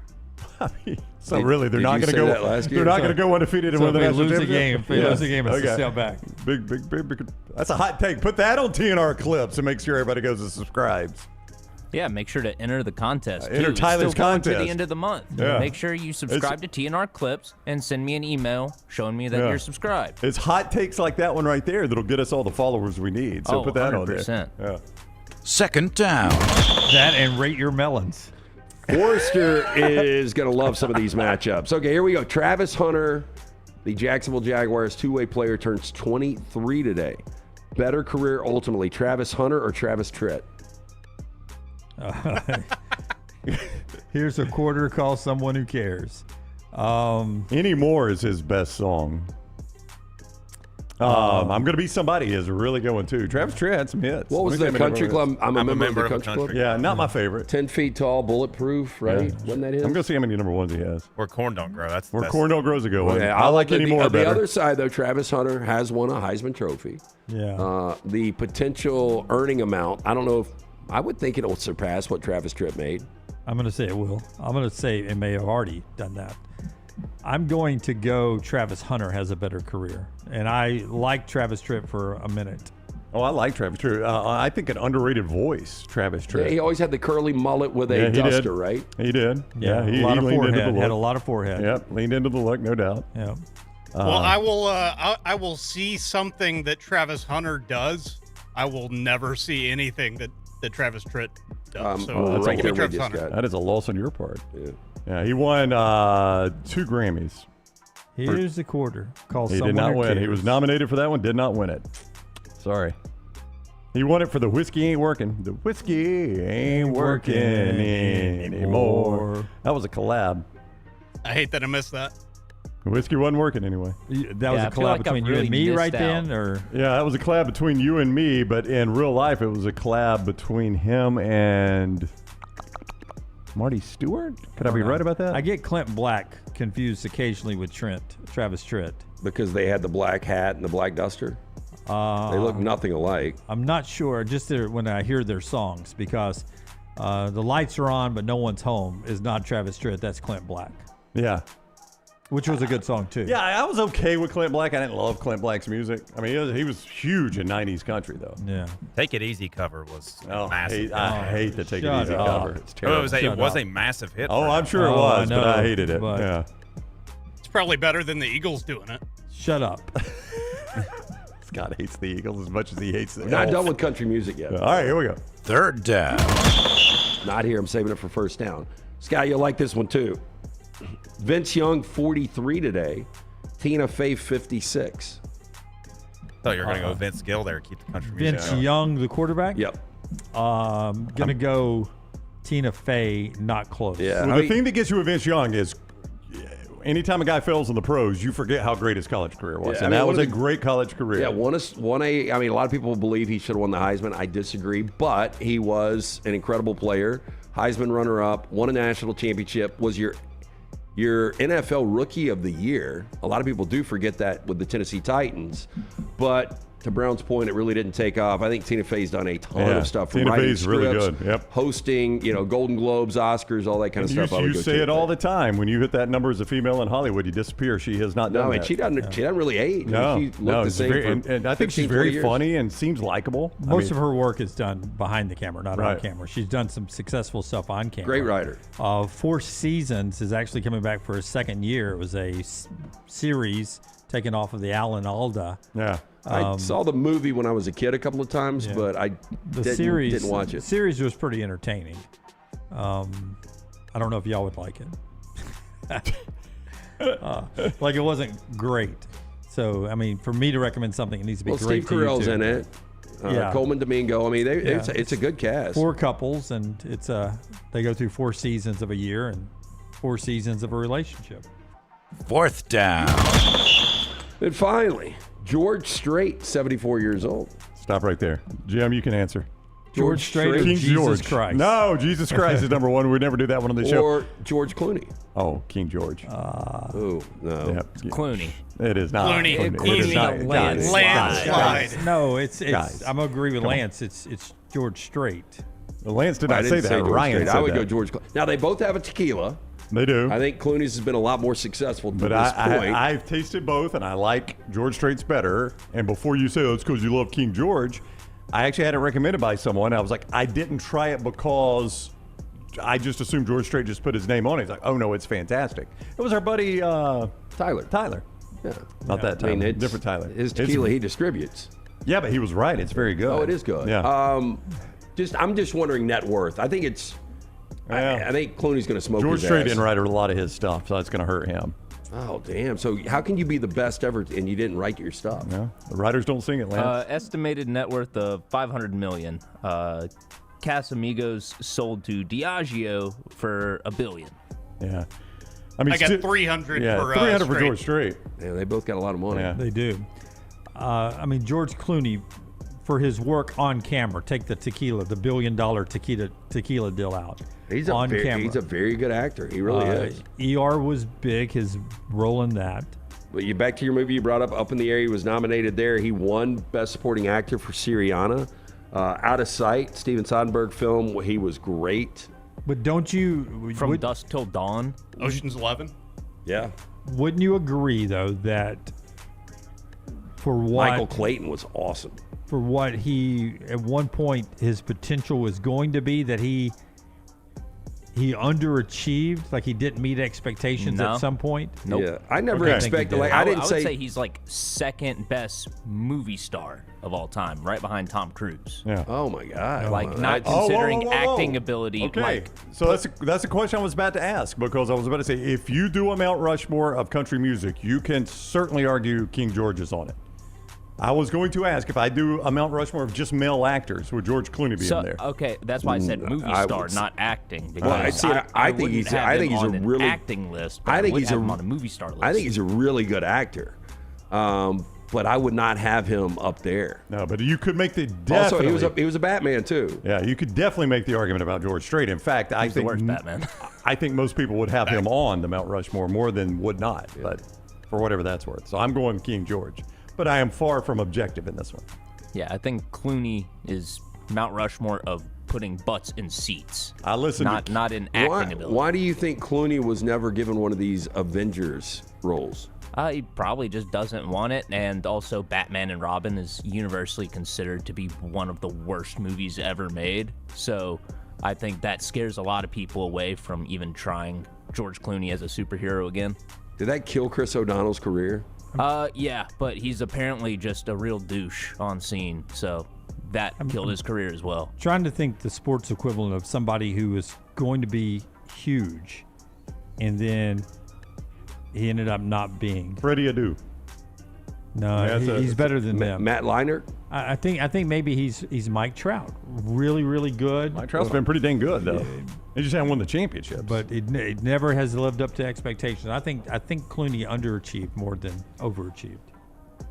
You can't say the same about George Strait. You cannot. George Strait for me. King George. Listen to him on the way to work today. That is 4 downs. I listened to a little Drayton Farley, I think. Never heard of Drayton Farley. A local guy. Oh, really? You just made him up. Yeah. Is that country? I think that's his name. Yeah. Oh, people are saying, well, go ahead. Drayton Farley. Here we go. I think that's him. No, Farley, it popped right up. Yep. Pretty good stuff there. Oh, he's got a look, too, man. I saw an interview he was doing that said... it's like a Confederate general. Yeah, a little bit. The one venue he hasn't played that he's wants to one day play was the Alabama Theater. And we'll probably make that happen. Yeah, get that set up. I quickly texted Todd Coder. I was like, Coder, man, this guy's dream venue to play, not Red Rocks, not Carnegie Hall, Alabama Theater. It seems like we could set a show up for this guy to play the Alabama Theater. And just good music, just him and a guitar. Oh, he's got one song called Higher Than the Vulcan. So is he from here? He's from the area, yeah. From the area? Gotta be. Higher Than the Vulcan. But, I mean, being from the area, I mean, all that gets you now is just in the conversation. I mean, Red Clay Strays, Riley Green, Ella Langley, huge nights last night. Hey, the old boy that plays guitar for Red Clay Strays, or is he a drummer that's a fan of the show? Oh, he plays guitar, yeah. The guitarist is a big fan of the show, so congrats to him. Played football at Hoover. Yeah, so hopefully he's watching today. Congrats. Yeah, probably just now waking up. Probably not. They have parties in Las Vegas after award shows. He'll catch us on demand. Yeah. And the one time he was on our show was 11:40. When I tried to get him on all day long, he jumped on at 11:40. He was in bed. He was in bed. In the rack. That's a rock star right there now. In the rack. But that's okay. When we come back, we will get to Trash the Show, being brought to you today by our friends at Odie's, where you can go by and get a great lunch or dinner with our friends at Odie's. Yeah, I ended up meeting our friend Ian Fitzsimmons out there, the Odie's, the original Crestline, on Friday afternoon, completely packed out. Everybody enjoying the incredible weather. Also PGA Championship right there. You can watch all of your NBA action, your postseason action right there on the patio or inside the great institution that is Odie's Tavern. Enjoy the great food from Rodney Davis. Been doing it for almost 4 decades now. Get in, see Will Haver and that great staff. Birmingham Institution, 2 locations, Crestline, Edgewood. It's Odie's Tavern. Follow Dunaway on Twitter and Instagram at Jim Dunaway. We interrupt this program for breaking news. From the gators of the litigation situation. Insurance companies have a playbook. I repeat, insurance companies have a playbook. Deny, delay, defend. They know which law firms will fold and settle cheap. They are not on your side. That's corporate greed at work. At Alexander Sonara Trial Attorneys, we fight back. We have the resources, the muscle, and the will to take them on. And you don't pay a dime unless we win. They fight dirty. We fight hard. Call 659-777-7777 or hit up alexwins.law. Physical office location, Birmingham. Sterling and the fine folks at Champy's Chicken on Highway 119 in Alabaster want to welcome you in for a great lunch or dinner starting at 11 a.m. every day. Chicken that's brined overnight and cooked to order, and the taste of the Delta with those Delta recipe tamales. Champy's is perfect for all your tailgating needs this football season. You can also choose Champy's for your next party, wedding, or birthday. Great food, great people. Champy's Chicken on Highway 119 in Alabaster, and everything online at champyschicken.com. At Central State Bank, we are large enough to serve you and small enough to know you. Manage your money with ease, whether it's mobile banking, hassle-free checking, competitive loans, business solutions, or personalized financial advice. We're your hometown bank with big-time service. Visit us today and experience banking made simple, because at Central State Bank, you come first. Member FDIC. Never miss anything from the next round when you listen on demand through the podcast platform of your choice. Apple, Spotify, iHeart, or Google Podcasts. Wherever you listen, always like, follow, subscribe, and turn on automatic downloads so you catch every part of the next round. Listen anywhere in the world at any time on the Next Round podcast feed, and support the show by following, subscribing, and turning on automatic downloads on any podcast platform. Thanks for always making the next round a big part of your day.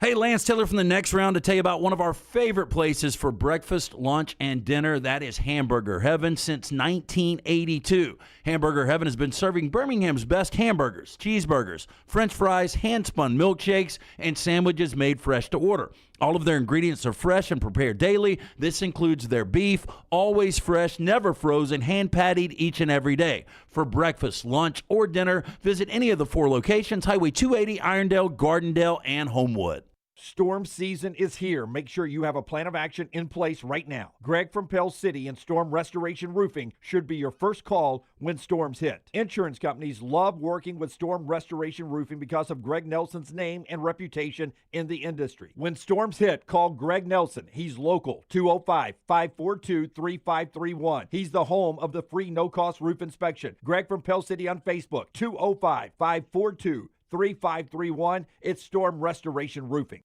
Hey, there's nothing worse than waking up to a plumbing problem. Don't get caught in a flooded house. Call the guys at Hemphill Services. Adam, Chad, and the team at Hemphill are the only ones I trust to fix it and fix it right the first time. Hemphill Services does it right and always at a fair price. For all of your plumbing, cooling, and heating needs, trust the name that Birmingham has trusted since 1954.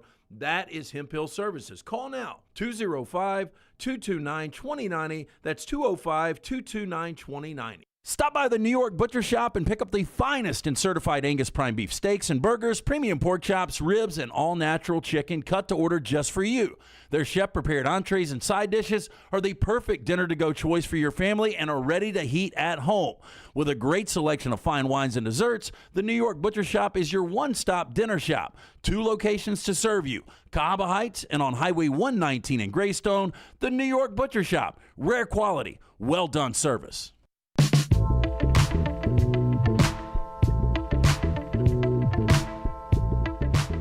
Cut number 2, Tyler, before we get to trash today. Tom Brady gave the commencement speech at Georgetown, Go Hoyas. And Brady, of course, a great Hoya alum. Nope, went to Michigan. But he was asked to be there to give the commencement speech, and this is what it sounded like. Love you too. So yeah, I usually don't do well with compliments. So Egon, thank you so much. I had a coach for 20 years that told me how shitty I was every day. The one thing I've learned through sports is the only time you're sure to lose is when you quit.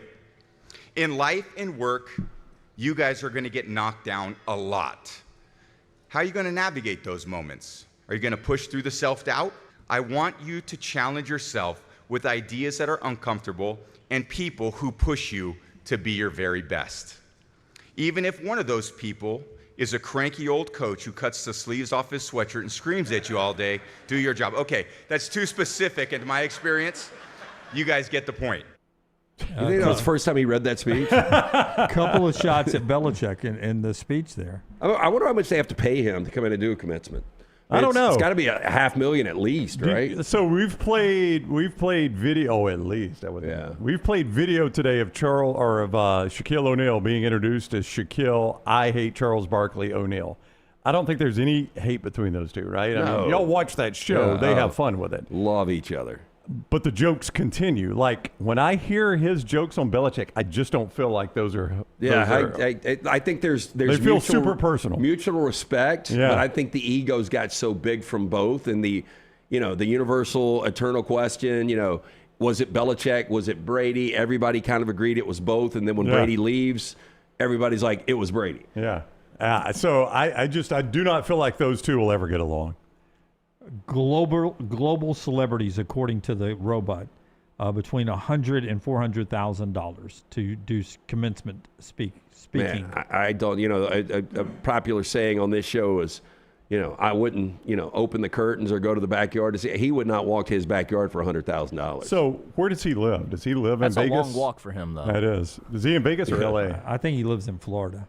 Yeah, I think he still might have that Tampa mansion, but I don't know. So you private fly him to D.C., so bare minimum 2-hour flight. If it's Tampa, if it's West Coast, even worse. So you private fly him to D.C. and back. Would be shocked if it wasn't $500,000. Yeah, I would think so. That's $500,000 to me. You're taking care of the flight and the fuel and all that. I'm not paying for that. But still lives in Tampa, so technically maybe go into the Hall of Fame as a Buccaneer. You don't have to decide in the NFL anyway. Anyway, that was a couple of shots at Belichick there from Tom Brady himself at the Georgetown commencement speech. Before we get to trash today, tell us about our great friends at Gutter Cap, LT. Cap it, don't snap it. I've told you before, it's such a dirty, dangerous job. Nobody wants to clean the gutters out. Most people, you pay to have the gutters cleaned. And when you do that multiple times, throughout the years, cost starts adding up. You get the gutter cap system on your home, you'll never have to clean the gutters again. It will only allow rainwater inside of your gutters. Keep the gutters clean and free-flowing. The answer is Gutter Cap, 205-823-2212. Chris Stewart will come out, give you an absolutely free estimate. You will never clean the gutters again. For more information, guttercapbirmingham.com. Are you guys, do heights bother you guys? Oh, my gosh. Yeah, I can't even watch this. But does it give you that weird tingle behind your balls? Nope. Behind my what? LT's Trash is presented by Bud Light. Easy to drink, easy to enjoy. We start first with Browns Washington Nationals. Hey, big series for them coming up this week. Now, they are stirring up a viral conversation among foodies after introducing a new menu option for baseball fans to chow down on during games. These are hot dog fries. No, thank you. No, thank you. It's the presentation. Yeah, it would be bad. good. So wait a second. It's cut up weenies, deep fried? Yeah. So they just slice them into smaller fry-like pieces and deep fry. So first revealed May 15th, shoestring fries that are made out of crispy fried hot dogs paired with a Chipotle ranch for an extra creamy kick. It's not going to be bad. It's not going to be bad. It's going to be really good. It looks disturbing, but I would eat it. Oh, yeah, with a fork, probably. I mean, I'd try a bite, but it's not real appealing. It's like a fry. It's going to be greasy. Dip it. Yeah, I just think it would be easy just to dip it and just jam it in that Chipotle. Yeah. You can get this $20 a pop in that little helmet. Well, you get to at keep National our helmet. Park. You get to keep our helmet. Right. Man, I had some hot dogs over the weekend.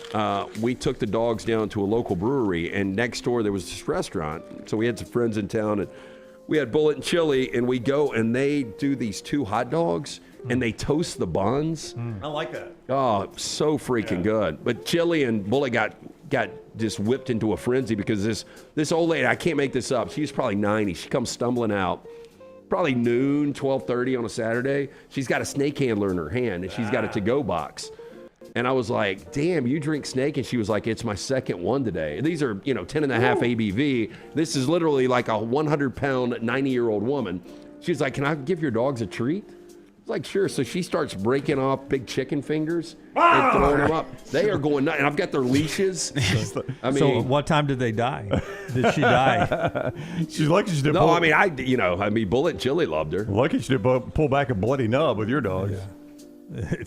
$20 for hot dogs, though. I mean, Yeah, see, that's what we glossed right over. Is this is It's cut up not deep fried hot dogs? we're It's a talking about here. collectible You helmet. get the collectible helmet. Well, you can't wear There's it. some serious profit margin on no, this. You item. know that's not a wearable helmet. Look at her hand. But what do you think a soft serve in that helmet is now? It's probably $12 or $14. Right? Is it 12? I don't know. I'd like soft serve more than that, though. I would love a good soft serve. I used to love that at the ball game. Soft serve in the helmet. Didn't you love Or the that? Dippin' Dots. Do you remember? And I was a pain in the ass kid. Hey, you got a Dodgers. That's I see the it game like of the 3D. future. I did the grill Friday and Saturday too myself. You did? burgers on Friday and chicken and steak on Saturday. Chicken is just a pain to grill. is. I really don't like grilling chicken. Yeah, I get Chicken thighs. I did it first. Oh, thighs are better. They don't dry out Well, as you're much. just talking about because if you cook it too much, it's dry. If you don't cook it Breast, chicken breast are a pain to grill, I honestly. agree. Yeah, but they taste good. I did bone-in chicken thighs. Maggie loves them, and since they're for her, she has to stand out there with me the entire time with the thermometer, letting me know when she wants me to pull them off, so that they're not undercooked to kill us or overcooked to where she bitches about them. Because Well, you I know hate what? cooking chicken. You could but- put her on that grill, But couldn't you? she has to sit there and tell me, okay, can I pull them off right now? Yeah. One more minute. Okay. All right. It's another minute. You want to check?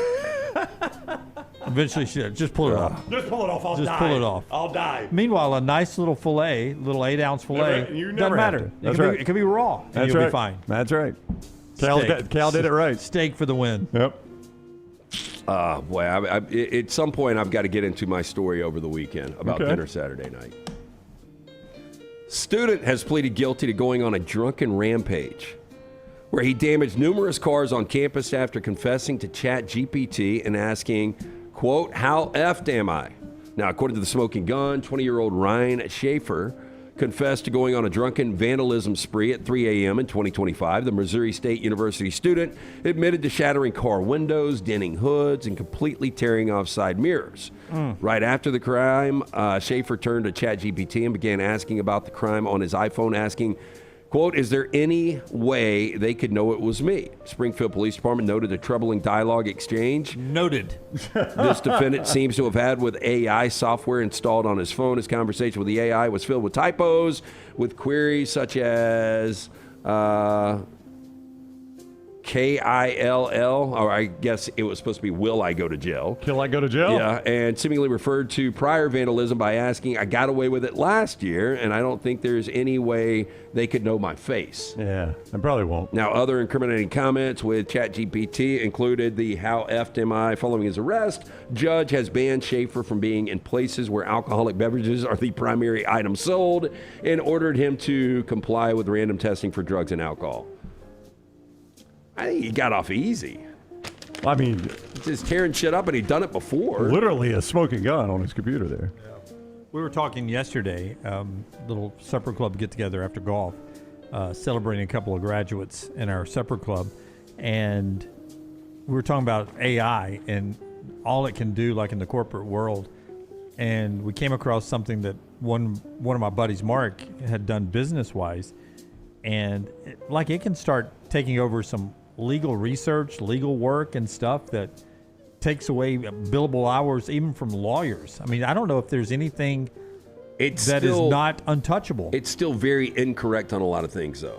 Yeah, It does some great things, but like the other day, somebody sent me, hey, the robot just told me, because we were talking about billionaires, they were like, it shows here, and it showed me Jimmy Rain graduated from the University of Alabama, and I was like, the robot is wrong on that. Yeah, no, I looked up that same thing. It says famous Alabama billionaires. And sure list. It's just that Jimmy Rain's from the state of Alabama. No, but I saw University of Alabama grad. Yeah. On this I don't one. think that's the case. I think what will help, like attorneys, Dunaway, is if it were life and death situation for me, I'm not going to trust AI. I'm always going to trust the experts, Well, right? no, this was like research and things like that. That basically you saved some billable hours on the front end. Yeah. Deputies issued a warning on Monday saying a so-called prank circulating on social media is anything but funny. You have got to be kidding me. It's the door-kicking challenge. You know what? You're lucky you don't get a bullet in the chest challenge when you do this. Somebody is going to get killed for sure. And you know what? If I'm on the jury, especially right there. Did you see him kick that door in? Dead. He knocked it clean off the He hinges. sure did. There's been kids as young as 12 doing this. One 12-year-old in Florida got arrested. I almost make their parents guilty for this too. But if I'm in the fog of sleep, got an Easter thing on the door. I'm not going to know if it's a 12-year-old or not. Yeah. Now, that's going to be really unfortunate. Yeah, one of these kids is going to get shot, and I got no problem with it. According to the Pierce County Sheriff's Office, 3:35 a.m. on Saturday, a man went to a Gig Harbor home, forcefully kicked the front door several times. Surveillance camera recorded the suspect running away. Quote, I hear a bang, bang, bang, 3 loud bangs on the front door, the homeowner told deputies. Kicks broke the door frame, caused about $2,000 in damage. Deputies believe the incident stemmed from what was known as the door kick challenge. Man ran off with 2 suspects. Police department described them as, quote, grown men. Investigators are asking anyone who recognizes the suspect to contact local police. In Florida, a 12-year-old boy was arrested after taking part in the challenge. They talk about how dangerous this trend is. I don't know about you guys. Like, immediately I'd be like, we got a home invasion. Yeah. Like, I don't know how quick I'm going to be tied up and executed, shot in the back of the head. Like, I can't believe this is even a thing. Yeah, I'm reaching for the nightstand if I hear this. I weep for America's youth. When I was a kid in high school, they used to do pool jumping in my neighborhood. Did you guys do that? Yeah, I mean, but, we would try to find out if somebody was out of town. Well, they didn't really do that because somebody fired a gun in my neighborhood. Now, he said I shot behind him. I was not going to kill anybody, but I did want to scare the piss out of them. But you would just jump a fence, swim through their pool, jump the fence, go to the next house that had a pool, and you'd pool jump. I don't know why people thought that was fun. I never participated personally. I even, doing the old, ring the doorbell and run off. Yeah. Like, it got to a ding point. dong ditch. Yeah, like when I was like 8 or 9, I was like, man, this ain't right. No. And what's the payoff there? Nothing. Yeah. Just being a pain in the ass. Now, we also turn people's water off. But I can't believe people do this with the Ring doorbells, too. I agree. This is the worst one. Yeah, he could clear off the hinges on that one. The Expendables, all-female action spinoff of The Expendables, firing up again. Eclectic Pictures, Hollywood Ventures Group are teaming up on a female-driven expansion of the Expendables franchise titled The Expendables. Now, back in 2014, Legally Blonde director Robert Luketic set to direct a version penned by Kirsten Smith and Karen McCullough. And it is centering on female ops who have had to pose as call girls to rescue a nuclear scientist being held hostage. No way you get that cast. I mean, this is not the actual cast? No, this is AI. This is who I would like to be in there. Who is third from the right? Third from my right there. That's right there, yeah, Rosie. Right there. I forget her name. That's Michelle Rodriguez. She's terrible. Yeah. She's in Fast and Furious. Yeah. She was the character in Lost. Everybody was excited when she got shot in the stomach and finally died. Oh, that's terrible. But Charlize and then Jennifer Garner, no way they're in any movie. They've got to be that deep into a group picture. Wait, where is Jennifer Garner? She's not in there. You're thinking the Who's one that in the very, very far back? Yeah, he's thinking that's Jennifer Garner. Now, Jim's looking across the room. I don't know who that is. Who is that? It looks a little like Tina Fey. It kind of does. It looks like Tina Fey mixed with Linda Hamilton, maybe. And is that Zoe Saldana over there by, what's her name? Michelle Rodriguez? That is Zoe Saldana. Good pull, Brown. And that's Sigourney Weaver. Is that Halsey all the way to the right? That's quite the cast. I don't know who that's supposed to be. Well, the first Expendables, which I never saw, didn't want to waste time with it. Stallone, Jason Statham, Jet Li, Dolph Lundgren, Steve Austin, Terry Crews, Mickey Rourke, and more. Bruce Willis. Steve Austin, the $6 million man. all these. Yeah, I'm going to pass. Yeah, that looked great. Is that going to be PG-13? I don't think it's going to happen. Yeah, it probably won't happen after the Ghostbusters. I was going to ask you how the Ghostbusters, how did that fare? Oh, that one of the worst movies you'll ever watch. It's bad. That's all I got. That's Trash Today, brought to you in part by our friends at Bud Light, and also this hour of the show brought to you by Champy's, world-famous fried chicken. Tyler, walk us through the great things at Champy's that you love so much. Everything on that menu is great. My go-to is the chicken finger platter. Comes with 3 chicken fingers that are big enough for you to get 2 meals out of. Take them home. It comes with some white bread so that you can mop up some sauce or just mix it together. You maybe use it as a palate cleanser, like ginger at a sushi bar.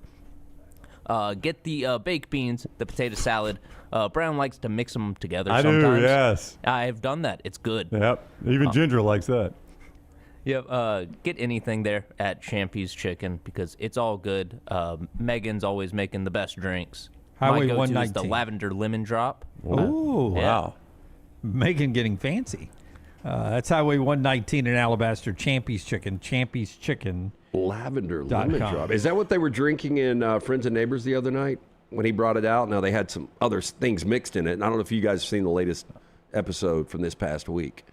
But he's serving these lavender drinks. And I was wondering what it was. It did look like it was they were shots, right? They did shots with them. Yeah, they had a bunch of Molly in it, which is... Yep. Led into some hallucinating, laying back on the, looking at the stars. Yeah. It's a good show. Back, having a good time. It is a good show. Last couple episodes have been pretty good, I think. A lot of emotions tied into that. All right, that's our show today. We're back with you tomorrow at 9 a.m. Central Time. When are you guys recording the next reels? About 10 minutes from now. Oh, I'm going to knock that out today. So it'll be up on the platform this week. And, of course, a new OG kickoff with Connor and Will. And you can go get that content anywhere. Go back and check out that Will Stein interview, the up-and-coming Kentucky coach. Connor and Will Ogburn sitting down on the OG kickoff. Enjoying that content for you on our Next Round platform. And then what's the giveaway that you're doing over there at TNR Clips? So if you go to TNR Clips at youtube.com/@TNR Clips, click that subscribe button, and then show me a screenshot to my email, the subject line, contest entry. You will be entered to win some free TNR merch. We're picking 3 different winners at the end of the month, so definitely make sure you get your entry in before then. And the grand prize winner gets 24 hours to hang out with you? No. No, okay. No. You get a T-shirt and a hat. Tyler, what you know? No. And some gear. You don't get to go see 2 movies or anything in one day or anything like that. All right, Tyler running TNR Clips for you guys over there. Go and subscribe and have a chance to win some gear at TNR Clips on YouTube. Like and subscribe this Next Round channel. Until next time, God bless you and God bless America.